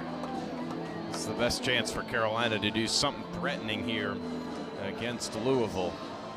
Schaffner couldn't get on, but Gallagher and Paulson right behind him are 2 great candidates who can, with one swing of the bat, change this game. First pitch to Gallagher, got underneath it and hits a towering pop up to the middle infield. It's Alisea backtracking on the outfield grass. 1 pitch and 1 out. Gallagher set down for the 3rd time. And a lot of this too is just allowing Danilovic to stay in the game even longer. Daniel Levitch's pitch count is only at 78 through 5 2/3. Conversely, Lynch is at 99 after 6, and it's anybody's guess if Lynch comes out to pitch the 7th or not. My guess is he won't, but we'll see. This is Paulson, who's 0 for 2. Lefty-lefty matchup. First pitch fastball high, 1-0.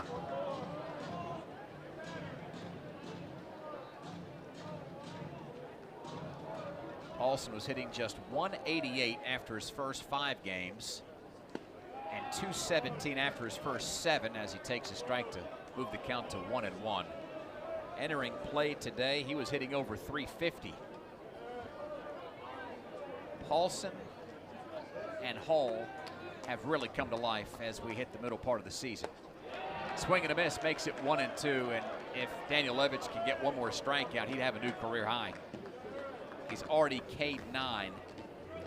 Paulson, one of the rare Tar Heels who has not gone down on strikes today.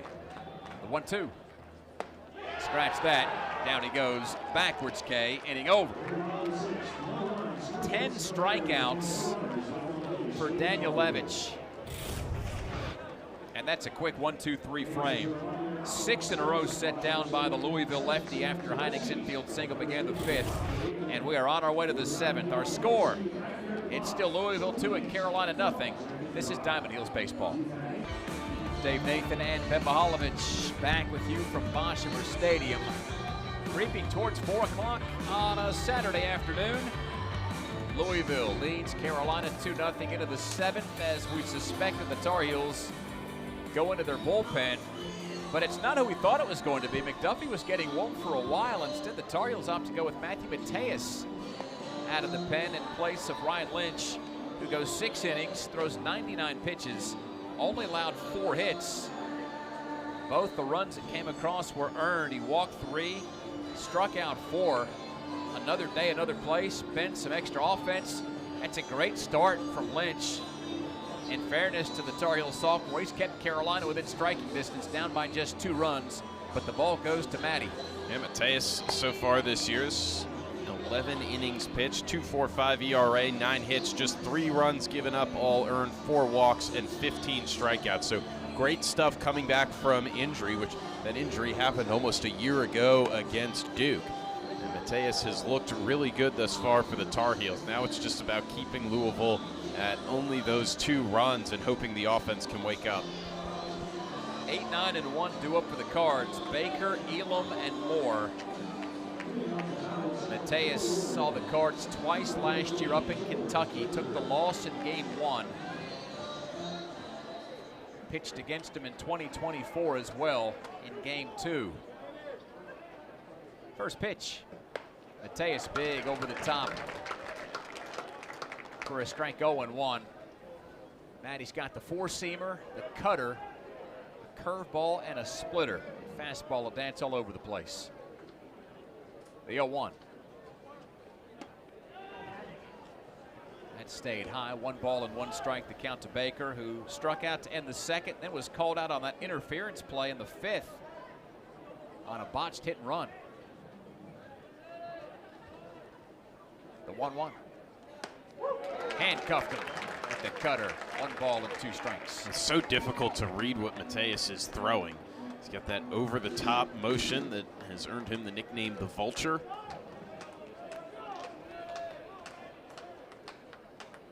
Mateus nods in approval of whatever's coming next.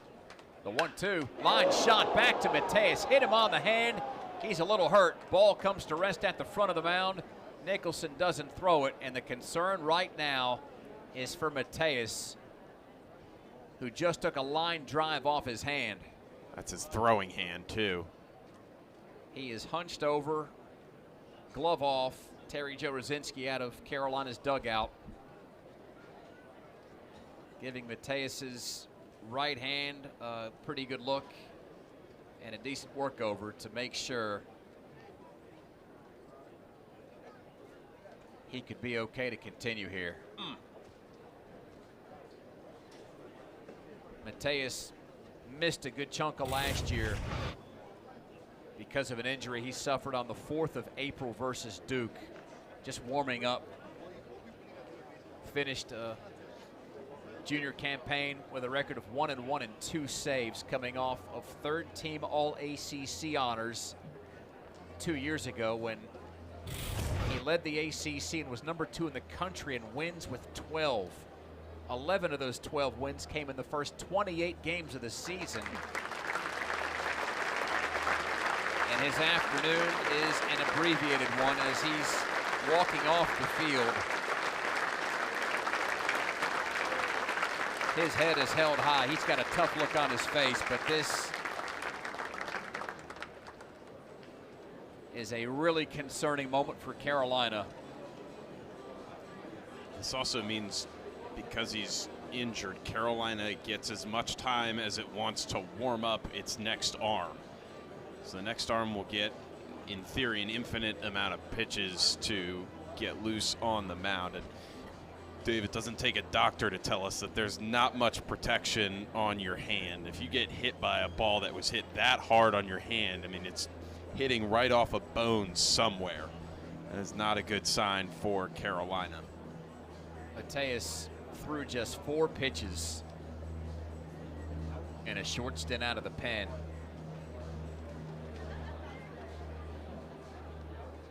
McDuffie, who was warming up with Lynch, still out there the last few innings.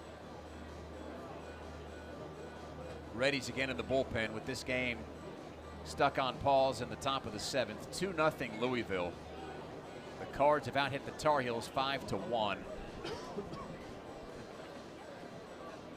I would assume that this is McDuffie for Carolina, given that he was the other guy warming up. Although, like I said, because it was an injury, the Tar Heels get as much time as they need.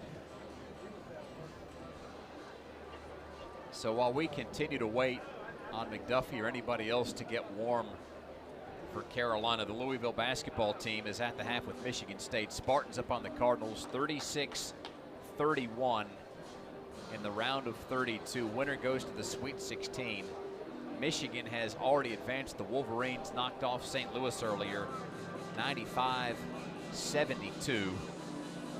TCU and Duke will begin in about an hour and 15 minutes. Texas A&M Houston.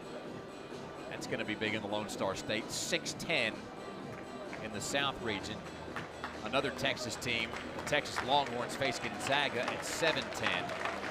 VCU and Illinois lift off at 7:50 from Greenville, South Carolina. Vanderbilt and Nebraska at 8:45 tonight. And then High Point, the darlings of the tournament, knocking out Wisconsin in the round of 64. High Point gets Arkansas at 9:45 in the West from the Moda Center in Portland. So while it's a big day of baseball here in Chapel Hill, there's big basketball happening elsewhere. And it's Walker McDuffie out of the pen onto the mound in Boshamer Stadium. Yeah, McDuffie, one of the most trusted arms. We talked about it over the course of the week, both in the midweek and last night, that Carolina's got 3 big arms out of the bullpen. You saw Glauber last night. Thought we were going to see Mateus for a while today. Instead, he unfortunately exits with injury. So now it's McDuffie, who's got a 3.12 ERA. He's thrown 17 1/3 innings. 14 hits, 6 runs, all earned, 10 walks, and 20 strikeouts on the year for the man they call Duff.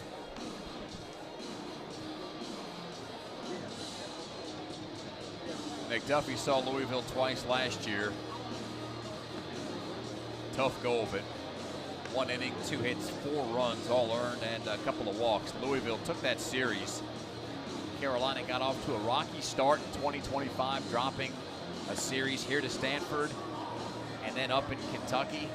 Strangely enough, both those teams shut out Carolina in games. Stanford won 7-0. Louisville won 5-0. Tar Heels haven't been shut out since. That could change in 9 outs. Down 2-0 today in the 7th.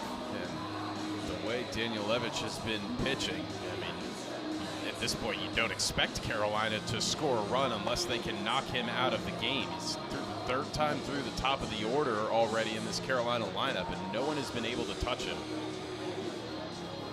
Carolina went 97 games between shutouts from 2023 to 2025. And it's been a minute, as the kids say, since the Tar Heels were kept off the scoreboard.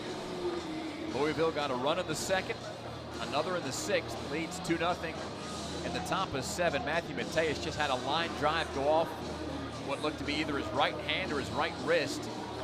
He's come out of the game after just 4 pitches, and here comes Walker McDuffie to see Cade Elam, who's 0 for 2 with a ground out to short and a backwards K.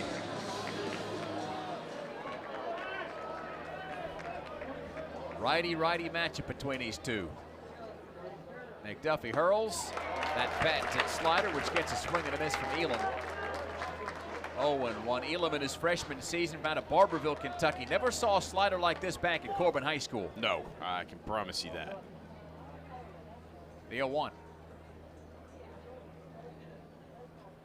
There's another one. Snap throw down to first. Runner is safe. 0-2 the count to Elam. It's interesting this year, Dave, the slider has been McDuffie's bread and butter much more than his fastball. He's got a good fastball that can run up to 95, but instead he's been able to locate his slider in the strike zone, and it's been fooling hitters all year. McDuffie with his back to the runner at first, comes set. The 0-2. Check this swing, didn't go on appeal down to first base. Elam's a kid that probably could have been drafted out of high school. He was a top 75 national recruit, stuck with his commitment to Louisville. Cardinals more than happy to have this kid, who is 18 for 33 entering the weekend in his last stretch of games. The 1-2. McDuffie stays with the slider downstairs. 2 balls and 2 strikes to the Cards starting second baseman. Elam had one of those 2 hits for Louisville yesterday. Scored the only run in the Heels 11-1 final in 8. Today it's 2-0 Cards in the 7th. Nobody out, a runner at first. And McDuffie deals to Elam. Low and away, 3-2. This is what happens, though. McDuffie's thrown 5 sliders to start his day, and Elam has figured out what it looks like out of the hand and is now daring McDuffie to throw it in the zone for a strike. What'll it be here? Let's find out. Throw to first. Baker dives back in safely.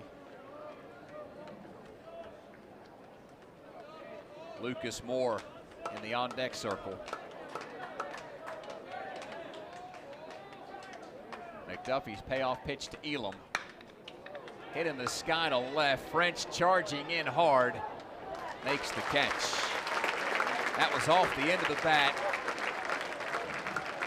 For Carolina, a good thing it had a little bit of hang time. It gave the doctor, as he's called around these parts, time to get underneath it and secure the inning's first out. Dave, Mateus has walked back into the Carolina dugout, and he's got like a club around his right hand.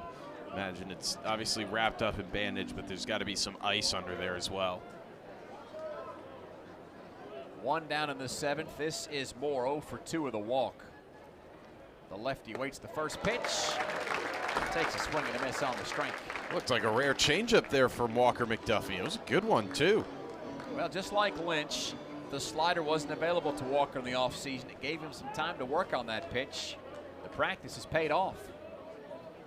The 0-1. There's a fastball in for a strike. 0-2. After all those off-speed pitches, that 93-mile-an-hour fastball looks a couple miles an hour faster. Or the art of calling pitches. Few do it better than Coach Gaines. The 0-2. Tossed to first instead.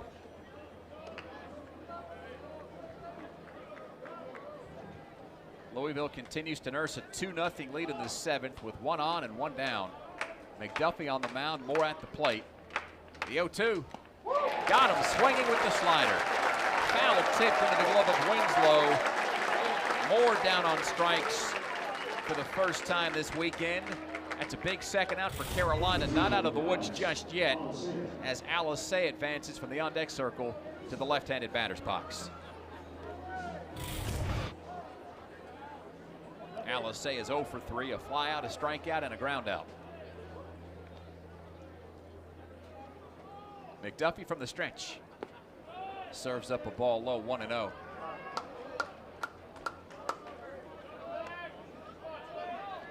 So Elam had one of the 2 hits last night for Louisville. Alisei had the other. He singled in the 5th on Friday. The 1-0. Strike call at the knees. Back to the off-speed stuff, and that'll play. 1-1. Starting to get into a groove here is McDuffie. Don't want to have 2 guys on here for Take Davis on deck. McDuffie's 1-1. That's bomb foul up against the top of the net. 1 ball and 2 strikes. So Lynch left the game after the 6th. Mateus entered through 4 pitches, had a line drive from Baker, hit him on the hand. He exits, and McDuffie has set down Elam, and Moore tries to get Alisei and send us to the stretch. The 1-2. Inside, 2 balls and 2 strikes. I don't hate it. You started over the middle of the zone, and McDuffie's got some swing and misses on that same pitch today. Alisei, Brooks Wallace semifinalist last year. He's experienced. He's seen that a time or two. Baker leads off of first. Paulson holds the runner. Nicholson even with third base. Snap throw to first base and a close call. But Baker under the tag of Paulson.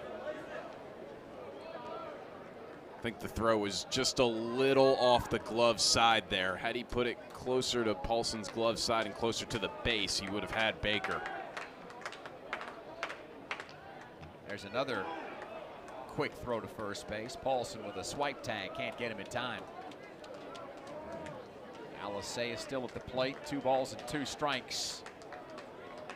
The shortstop wearing number 0. The pitch from McDuffie ends the inning with a swing and a miss, strike 3. You go to one of your money guys at money time, and that'll pay dividends. McDuffie, 3 up and 3 down. Baker left stranded, and we stretch. Louisville up 2-0. Daniel Levitch back on the bump. We go to the late innings at Chapel Hill. This is Carolina baseball. Need to gear up for game day? The Tar Heel team store.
Into the home half of the 7th. This inning is brought to you by the North Carolina Peanut Growers. North Carolina Peanut Farms are family owned and operated with many spanning multiple generations. When you're cracking peanuts at the ballpark, you're supporting the farmers and families behind them. NC Peanuts are always a hit and proud supporters of Tar Heel baseball. Learn more at aboutpeanuts.com.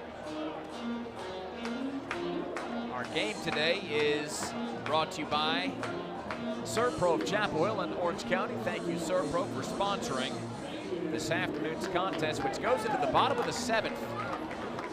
Louisville 2, Carolina 0. This game just feels like it's on a knife's edge, never mind the fact that Daniel Levitch has been so good with a career best 10 strikeouts. Here's Winslow. First pitch, belted high and foul. Left side.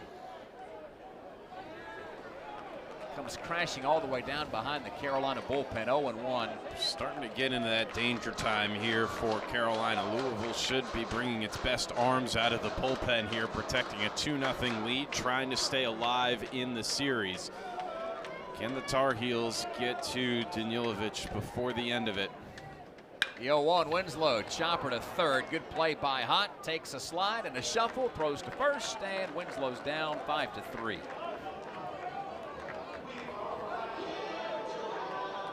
Hott's a big-time player over at third base.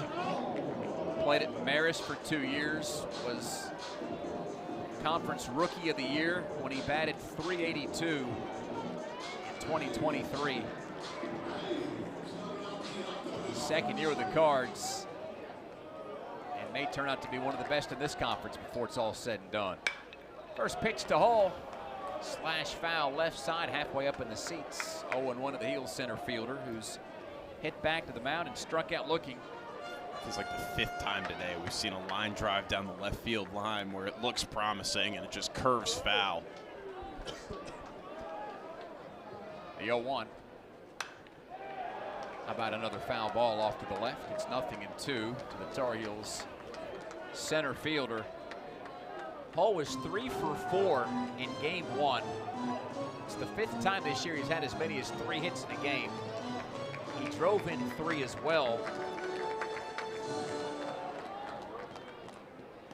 As he takes a look at ball 1 low and outside, rolls into the on-deck circle where Heineck awaits with 1 down in the 7th. Heels down 2-0. Louisville got an early run in the 2nd, another in the 6th. The question right now is, will this margin stand up or not? The 1-2.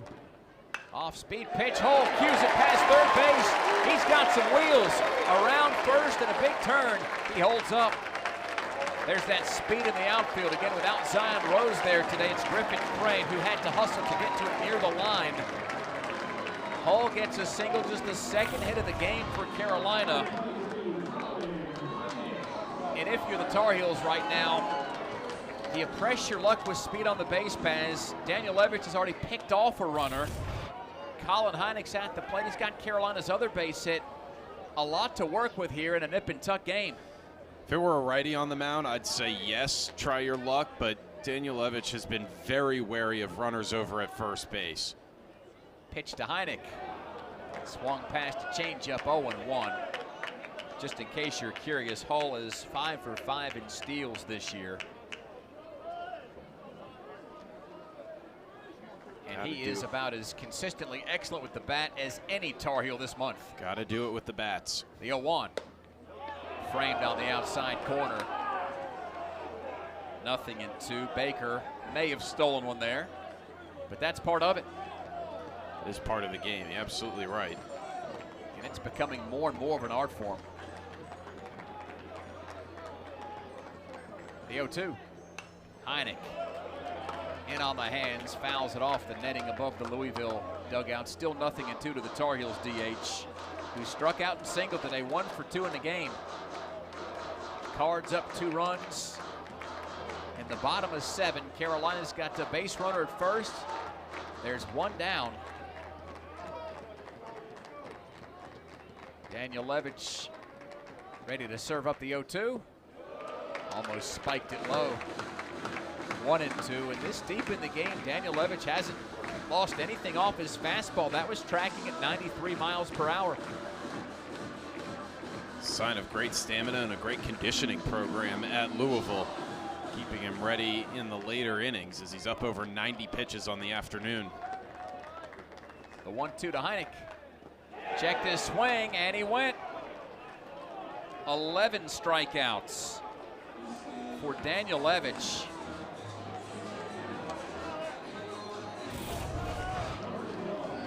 Carolina has K'd as many as 12 times in 2 separate games.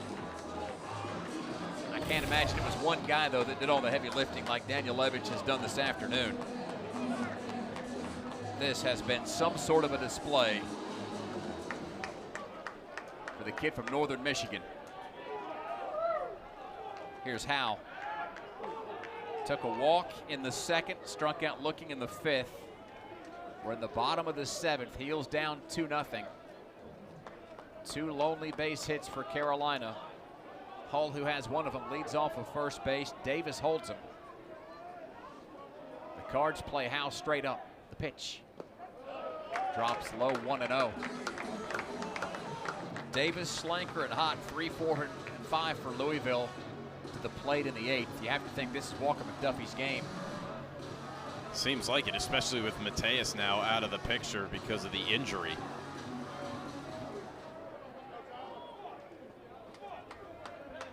The 1-0. Howe floats a fly ball foul into the seats behind the left field line. 1 ball and 1 strike. Been a hazy, cloudy day with temperatures in the mid to upper 70s. A little wind here or there, but not much. The 1-1 to Howe drifts outside. 2 balls and a strike.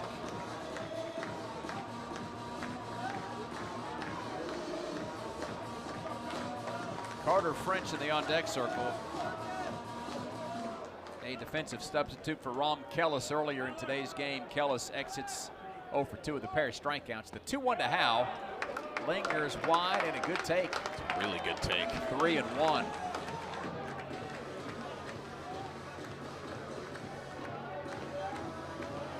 Hull extends off the bag over at first. If there's contact, he'll be running. The 3-1, we'll wait on it. Throw over to first instead.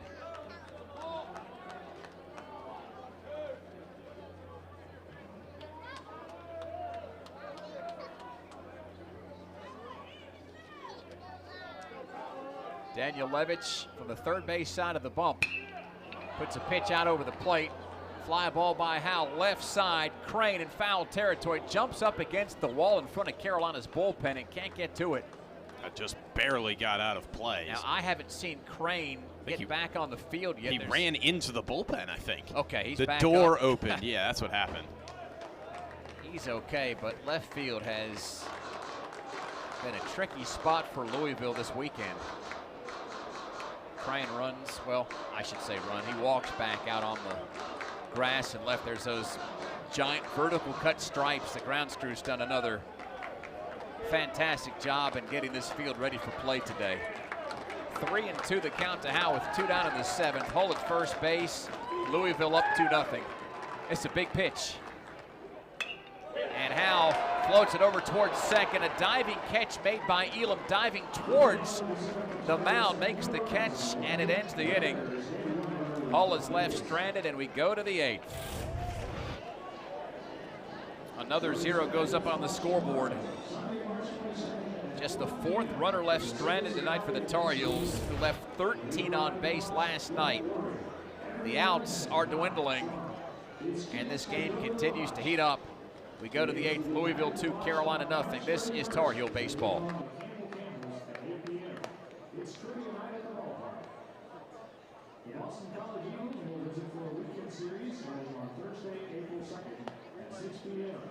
Visit the UNC Ticket website to purchase the exclusive 2026 Flash Pack. For more information on Carolina baseball tickets and promotions, visit GoHeels.com.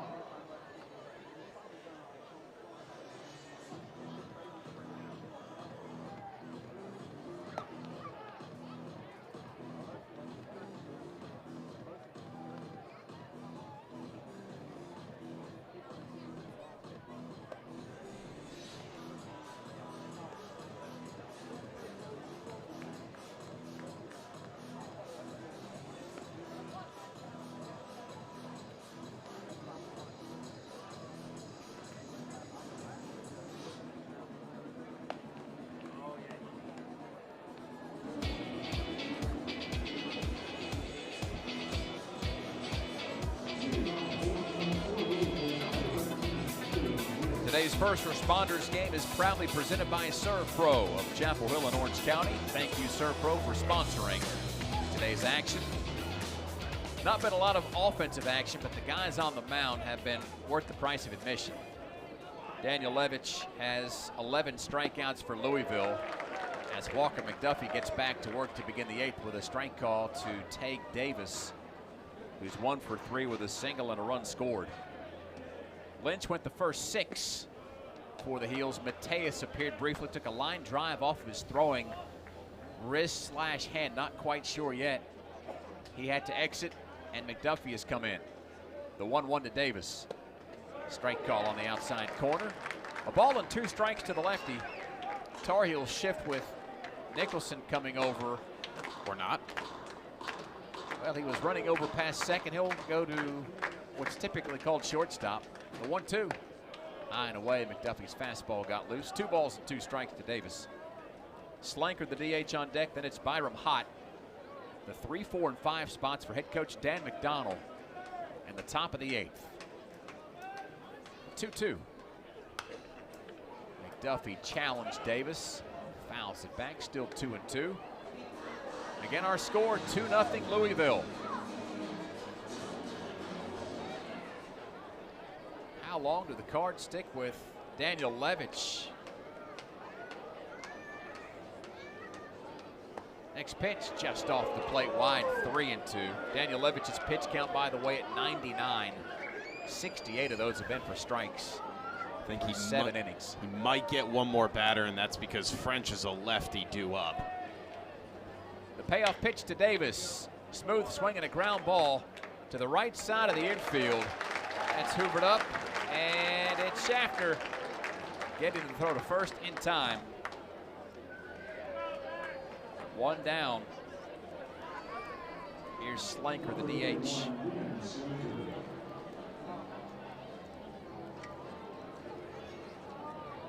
Five walks in the series already, and we're not through Saturday's game. Slanker with a fly out, 0 for 1. In addition to those walks, takes a strike from the left side. It's 0-1.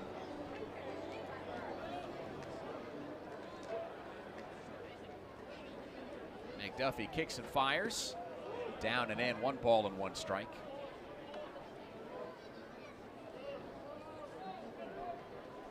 Slanker had a pair of home runs in his first 2 games as a Cardinal, as he takes a swing and a miss, and a devastating slider from McDuffie to make it 1-2. And then on March the 10th, he had a career game against Marshall. 2 homers, 8 RBIs. The 1-2. It's inside, and it hit him.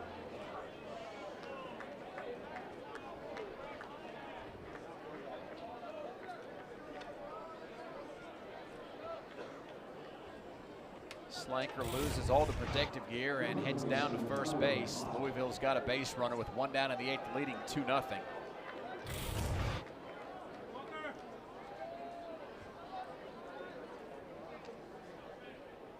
think we have a pinch runner here. Yeah. It's the 2nd time Slanker's been hit this year. He'll head off. And Louisville Heisel gets a fresh set of legs on the base paths.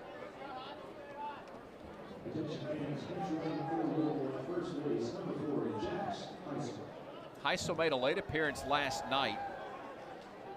Hit in the 7th in place of Zion Rose when he struck out. Got a good lead off of first base. Yeah, big lead. McDuffie turns and Got throws him. over to first, and that lead is erased. Heisel is picked off, and for as fast as he might be, it's a slow walk back to the dugout. McDuffie gets the 2nd out of the inning, courtesy of the pickoff move to first base. Great move by McDuffie. You had to know it was coming. He'd been wary of runners on first all day long. Heisel took a really big lead, and McDuffie with his A move gets the 2nd out. Base is clear for Hott. From the right side, looks at a ball wide, 1-0. Byram Hott had the 2 RBI, make that the RBI double that scored the game's first run in the 2nd. Then he singled in the 4th, hit into a fielder's choice in the 6th. 2-0 Cards in the 8th. The 1-0, fooled him with a slider. 1-1. By the time Hott got the bat around, he knew it was too late. That slider didn't even start in the strike zone. That's not a good swing there by Byram Hott, who's put a couple really good swings on baseballs. 1-1 fastball at 95, low and away. 2-1. That's a sinking feeling when you know you've just done the wrong thing. I felt that many times in life. A bit of a troublemaker. Those files are sealed, partner. The 2-1. Back to the slider. He fooled him again. 2-2. This is the Walker McDuffie Carolina fans have come to know and love.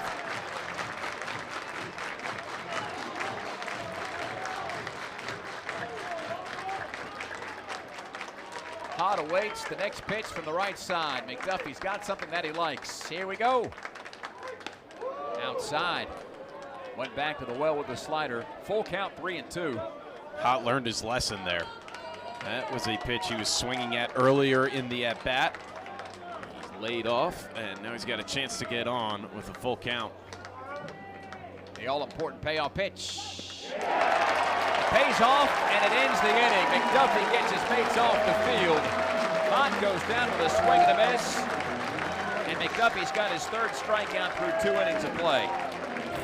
Quick inning for the Cards. Davis grounds out Slanker was hit by a pitch, then Heisel, the pinch runner, picked off of first before Hott strikes out.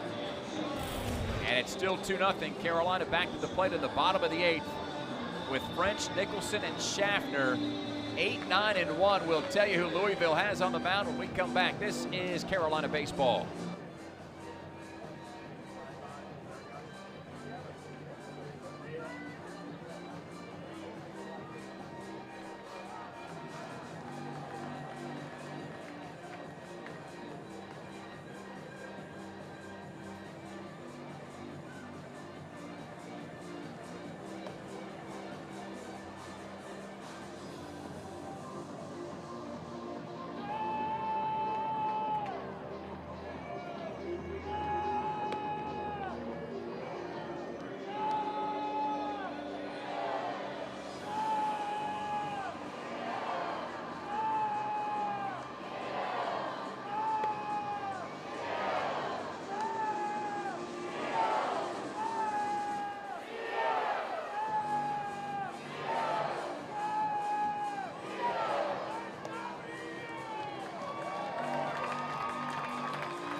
Been 73 games since Carolina's been shut out, but down to its final 6 outs. Louisville holds a 2-0 lead on the Tar Heels, who have Carter French due up to lead off the bottom of the 8th, followed by Nicholson, then Jake Schaffner. As we put our eyes on the mound, it's Aaron Englund out of the bullpen for Louisville. Daniel Levich's afternoon is complete, but wow, what a performance for the senior lefty. He goes a career best 7 innings, strikes out a career best 11, holds Carolina to 2 hits, no runs, and just a single walk. That's a lot packed into 99 pitches. Wyatt Daniel Levich off the bump, Aaron Englund on, and it's game on from Boshamer Stadium, baby. Absolutely game on. Now Carolina has to attack. I can't really say the Tar Heels chased Daniel Levich from the game because Daniel Levich is out on his own merit here, but Tar Heels have 6 outs to find 2 runs at least. Lefty-lefty matchup between Englund and French. Fastball for a strike. 0-1 to French, who was 0 for 1 last night. Carolina won that game 11-1. He's 0 for 3 in his career against the Cardinals. The 0-1 drops low, mid-90s fastball, moves it to 1-1. A little more velo here from England, up to 94. Daniel Levich sat between 90 and 93 all day. Louisville plays French traditionally around the infield. The 1-1 off the plate, 2-1. French can execute the duties of a leadoff man, even though he's never led off for Carolina. He has the same type of player characteristics. Fast guy, hits for contact. The 2-1, French swings and lines a base hit past third. It split the left side of the infield, and Carolina's got the leadoff man aboard. It's the 3rd hit of the game for the Tar Heels, who bring Cooper Nicholson to the plate. And as we found out last night, this is a guy who can take one big swing and tie this game. Tar Heels currently down 2-0. He finished the game last night with a 2-run round tripper to give us that 11-1 final after 8. If I'm Nicholson, I'm not looking for that though. Try and stay up the middle or go the other way. Station to station here, put game pressure on Louisville. England's first motion is to first. French dives back in. And again, with England being a lefty, it makes me hesitant to send Carter French here. Yet he's got great speed, but I'd still try and trust the bats. The pitch to Nicholson, hot shot over to third. It's scooped up by Hott, throw to second for 1. And it has been that kind of a day for Carolina. 5-4-3 on the double play. Nicholson blasted that ball, but right at Hott, who scooped it up on a hop, and that started the bases clearing double play. Man, that's a backbreaker for Carolina. Nicholson hit that ball really hard. Just happened to be right at Byram Hott, who's been playing an excellent third base all season long. The very definition of third baseman on third baseman crime. This is Schaffner. Puts a bunt down first base side. England backhands it, underhands to first. The ball popped out, and after initially calling the runner out, our first base umpire, Robert Nunez, reverses the call, and Schaffner is safe. It won't matter if it's an infield single or an error. All Carolina needs is a base runner, and it's got one. There is one other guy I have seen play here with the guts to do something like that. And he had the green light to do just about anything he wanted. That's Vance Honeycutt. Great job by Schaffner. Again, just finding a way on, and no one better in this situation than Gavin Gallagher. And he's due 0 for 3 today. Throw to first. Schaffner dives back over there. So if that's not scored a base hit, then Schaffner's reached 3 times today without a hit. I feel like he's done that a couple times this year. He just finds his way on. Winslow, meanwhile, has not been on base today, and that could end a streak of 23 in a row where he's reached. He's gonna have one more opportunity, at least we think. The pitch to Gallagher inside to the righty. 1 ball and no strikes. So that goes down as an E3 with Schaffner reaching. So officially it's scored that Davis had the ball and just dropped it. The Tar Heels will take it. The 1-0 to Gallagher. Lofted foul, Ben. You thought that was the pitch to hit in this AB. And he put a good swing on the ball. He just barely missed it. Just past 4:30 on a Saturday afternoon in Chapel Hill. Carolina down 2-0 to Louisville in the bottom of the 8th. 2 out and a runner at first. The 1-1 to Gallagher. Low, 2 balls and a strike to Carolina's second baseman. Louisville in its bullpen, Aaron England on the mound after Wyatt Danielewicz had a career outing, going the first 7 and striking out 11. Schaffner leads off of first and draws the attention once again of England.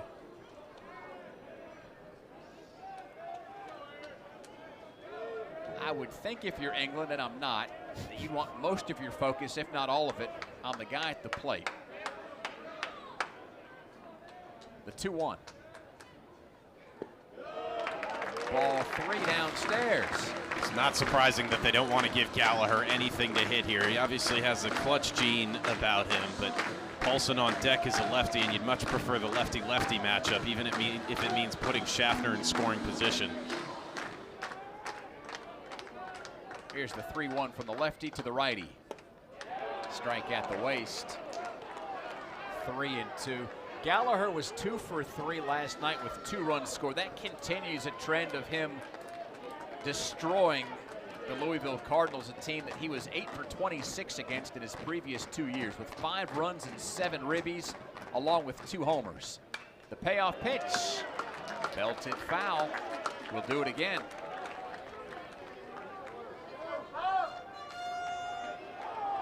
Had almost 2,700 here at the park for game 1. I'd say we're past the 3,000 mark today. Great showing of fans for Carolina baseball.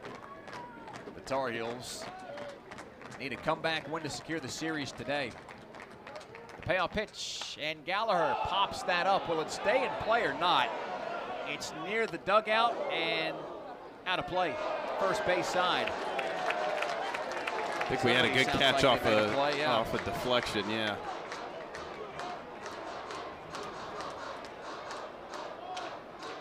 Still 3-2 to Gallagher. Man, he has fought and battled this AB. It's a professional at bat from one of Carolina's best. Louisville still up 2-0 in the 8th with 2 away. Schaffner, who reached on an error at first. Davis plays behind the runner. Wynn pushing to left. The 3-2 to Gallagher. Ground ball to short. tricky play for Alisea to make, but he scoops it up and underhands to Elam, who gets Schaffner on the 6-4 fielder's choice to end the inning. Oh, an inning where you ask yourself what might have been. French led off with a single, but then Nicholson hit into the double play before Schaffner reached on an error, and Gallagher grounds into the fielder's choice. No runs, 1 hit, 1 error, 1 left. To the 9th we go. Our score remains Louisville 2 and Carolina nothing. This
along with Ben Mihalovich, I'm Dave Nathan. We are inside Boshaver Stadium for Carolina baseball.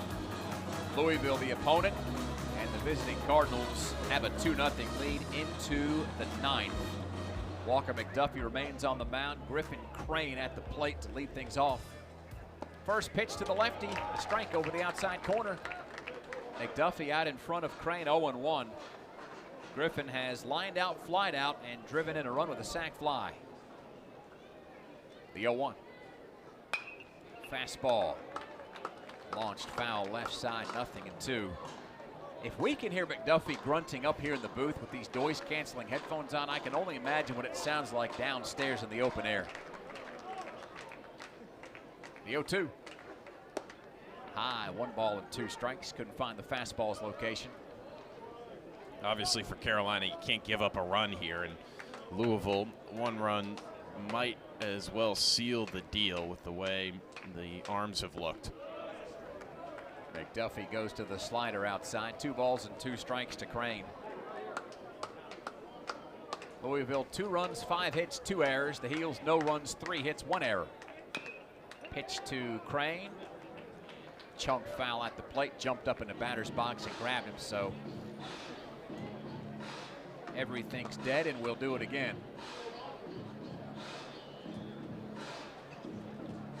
Carolina has Paulson, Winslow, and Hull due up in the 9th. That's the 3, 4, and 5 spots. 2-2. Outside, 3-2 to Crane. McDuffie has faced the minimum and struck out 3 through a couple of innings. Payoff pitch.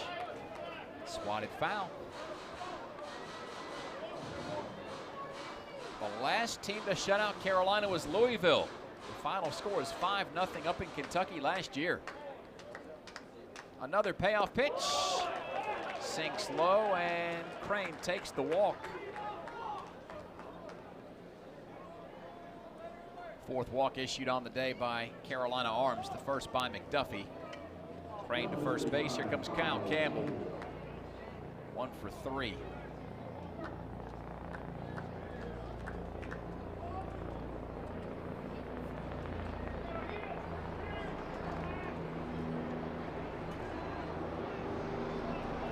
Sounds like a helicopter flying overhead. Pitch to Campbell. Puts a bunt down first base side. McDuffie gets to it and underhands to first base. Paulson covers, and the sacrifice is executed, pushing Crane into scoring position. Yeah, well played by everyone. Good bunt for Louisville, and now Crane, an insurance run, moves up into scoring position for Baker, the catcher, and McDuffie's got to go after him.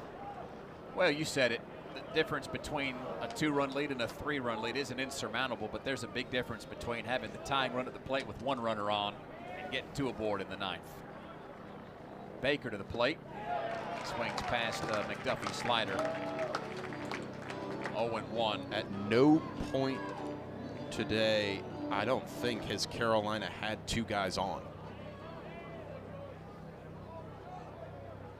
The 0-1. Outside of the lefty, 1 ball and 1 strike. Yeah, Carolina hasn't had two guys on at any moment in this game, so that's one of the reasons why it's so big. The other reason is just you look at it, Louisville's got all the momentum. The vibes are that the pitching has been shut down. There's a strike to make it a ball and 2 strikes. And how about this? If I'm right, you let me know. If I'm not, hey, I'd like to know as well. Since Schaffner got to third base in the first inning, the Tar Heels have not had a runner at second base today. Correct. The 1-2. Strike 3 swinging, and Baker retired. 4th strikeout for McDuffie. It's the 2nd time Baker is K'd, and it brings up the 9-hole hitter, Cade Elam, with 2 away and a runner at second. Louisville 2, Carolina nothing in the top of the 9th. Elam's 0 for 3. He was the first to face McDuffie back in the 7th when he flied out to left. The pitch. Low and outside. 1 ball and no strikes to Elam.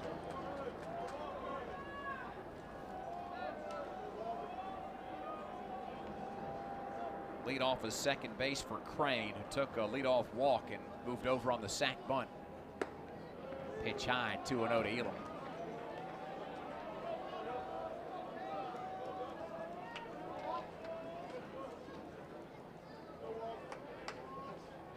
McDuffie from the stretch. Pumps in a called strike at the knees. 2-1 to Elam. Even though they're hitless today, you don't want the top of the order in Moore and Alisea to come to the plate. This feels like they're due as well. McDuffie rocks and fires. A slider inside. 3-1.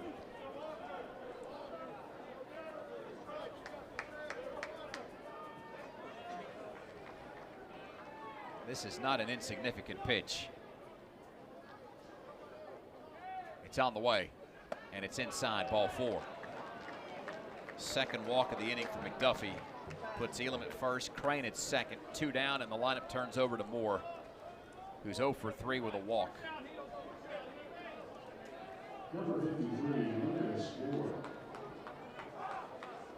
The first pitch to Moore will be McDuffie's 50th, and how fast have all these pitches gone by? It feels like Walker just got out there.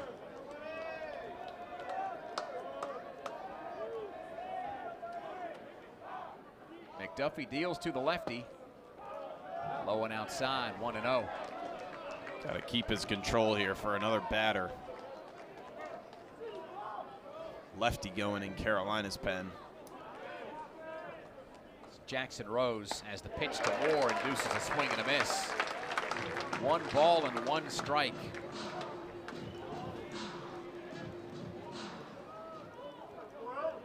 Heels down 2-0 in the 9th. Louisville with 2 on and 2 down.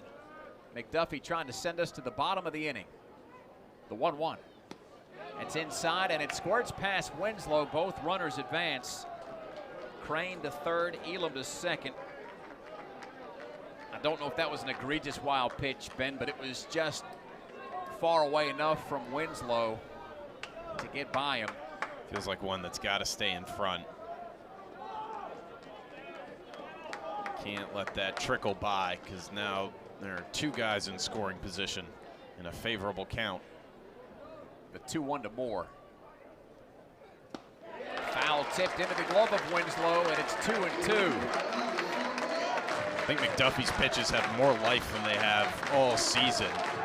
It's not overpowering, doesn't look like he's throwing anything different, but they are moving. Monumental pitch here from McDuffie to Moore. That's as big as it gets. Swing and a miss, strike 3. Louisville leaves 2 stranded in scoring position. McDuffie does the job. It's his 5th strikeout in relief.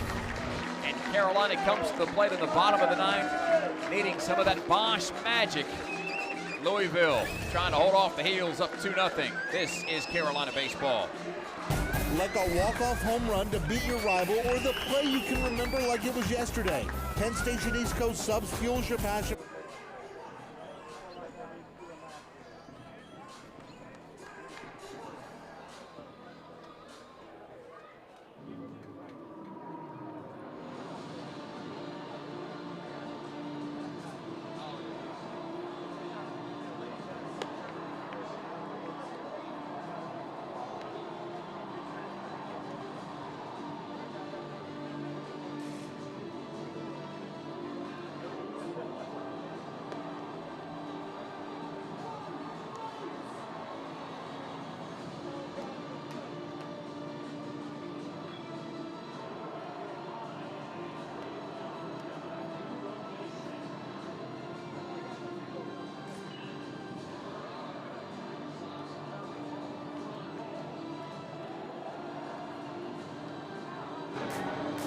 It's been 63 games since the Tar Heels were last shut out.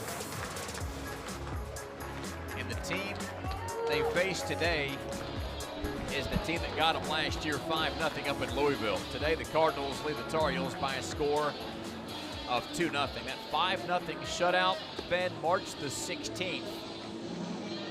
And that ended the series. Louisville took 2 of 3 from the Tar Heels and aims to snap a 7-game skid here in Chapel Hill. Louisville 3 outs away from evening things before we go to a decisive Game 3 tomorrow. Folger Boaz to start on Sunday for Carolina, still waiting on an announcement from the Cards. Pretty good part of the order here. Paulson, Winslow, and Hull due up for Carolina. Lefty-lefty matchup as England fires, and Paulson drills a line drive to right, but it's foul up against the bullpen. Feels like we've been here a time or two before, huh? Feels like Carolina should have like 6 extra base hits today, but that's baseball. I mean, Louisville has taken advantage, done what it's needed to. Carolina has not up to this point, but the Tar Heels again have 3 outs to play with. Paulson 0 for 3 in the game, behind 0-1. Next pitch, slow roller to first base. Davis gets to it on the dirt and takes it himself. 3 unassisted for the first out of the inning. The Tar Heels down to their final 2 outs. Making Winslow has struck out looking, popped out, and grounded out.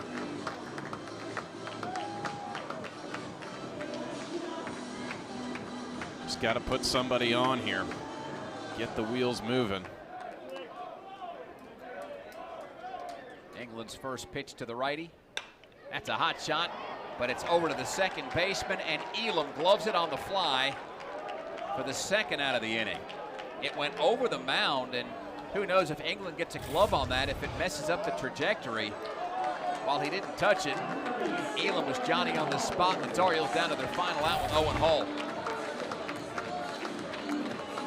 2-0 Cards in the 9th. Nobody on base for the Diamond Heels, who have mustered just 3 hits today against Louisville. First pitch, fastball outside. 1-0. The Heels snapped Louisville's 3-game win streak yesterday. Today, Louisville aims to snap the Tar Heels' 7-game run of success. The 1-0. Swinging a foul ball, 1 ball and 1 strike to the Heels center fielder. Hull is hit back to the mound, struck out looking and singled. 1 for 3 on the day. Barely a breeze to left. Cloudy skies overhead just in front of 5 o'clock. The 1-1. Hull backs away from a changeup. 2-1.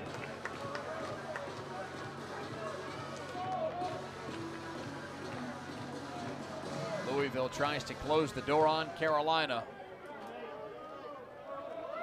The 2-1. Fouled off again. Heels down to their final strike. 2-2 to Hull. Should he reach, Heineck would be next. And if Hull gets on base, Heineck would represent the tying run at the plate. A lot can change with just 1 pitch. The 2-2. High, ball 3. That was humming along at 95. Fastest pitch he's thrown all day. Full count to Hull. 2 down in the 9th. Louisville 2, Carolina nothing. England fires. Outside and ball 4. First walk England has issued, and here is the aforementioned Colin Hynek. 1 for 3 with a single and 2 strikeouts. Hynek leads Carolina in RBIs this year with 26. And the weight of this game falls on his shoulders. The righty awaits the lefty's pitch. Bouncing ball to the left side. Hott makes a clean play and a good throw to get Hynek. And the game ends on that note. Carolina shut out for the first time in 63 games. And Louisville celebrates a well-earned 2-0 victory over the number 14 team in the country. Ben, Louisville's a proud program. Been to 6 College World Series under head coach Dan McDonald. You just knew that today was not going to be near as easy for Carolina as yesterday was. Correct, and this is what good programs do is they bounce back the next day. Louisville's got a very good baseball team, and despite great outings from both Ryan Lynch and Walker McDuffie, the Cardinals found a way to get on the board. And how about Wyatt Danilovich, undoubtedly the player of the game. He carved up Carolina's lineup all afternoon, and Louisville takes the shutout win. Daniel Levitch improves to 3-1. Ryan Lynch takes the loss and falls to 2-2. Louisville congratulates itself across the infield and will play for all the marbles in the series tomorrow at 1 o'clock when Carolina and Louisville get back to do it again. It's a big win for Louisville. Hadn't won here in forever. Snapped a 7-game losing streak in Boston Stadium, improved to just 3-10 all time. Has a chance to take consecutive series over Carolina. That's not something that happens very often. I don't care who you are. Louisville's a win away from getting it done.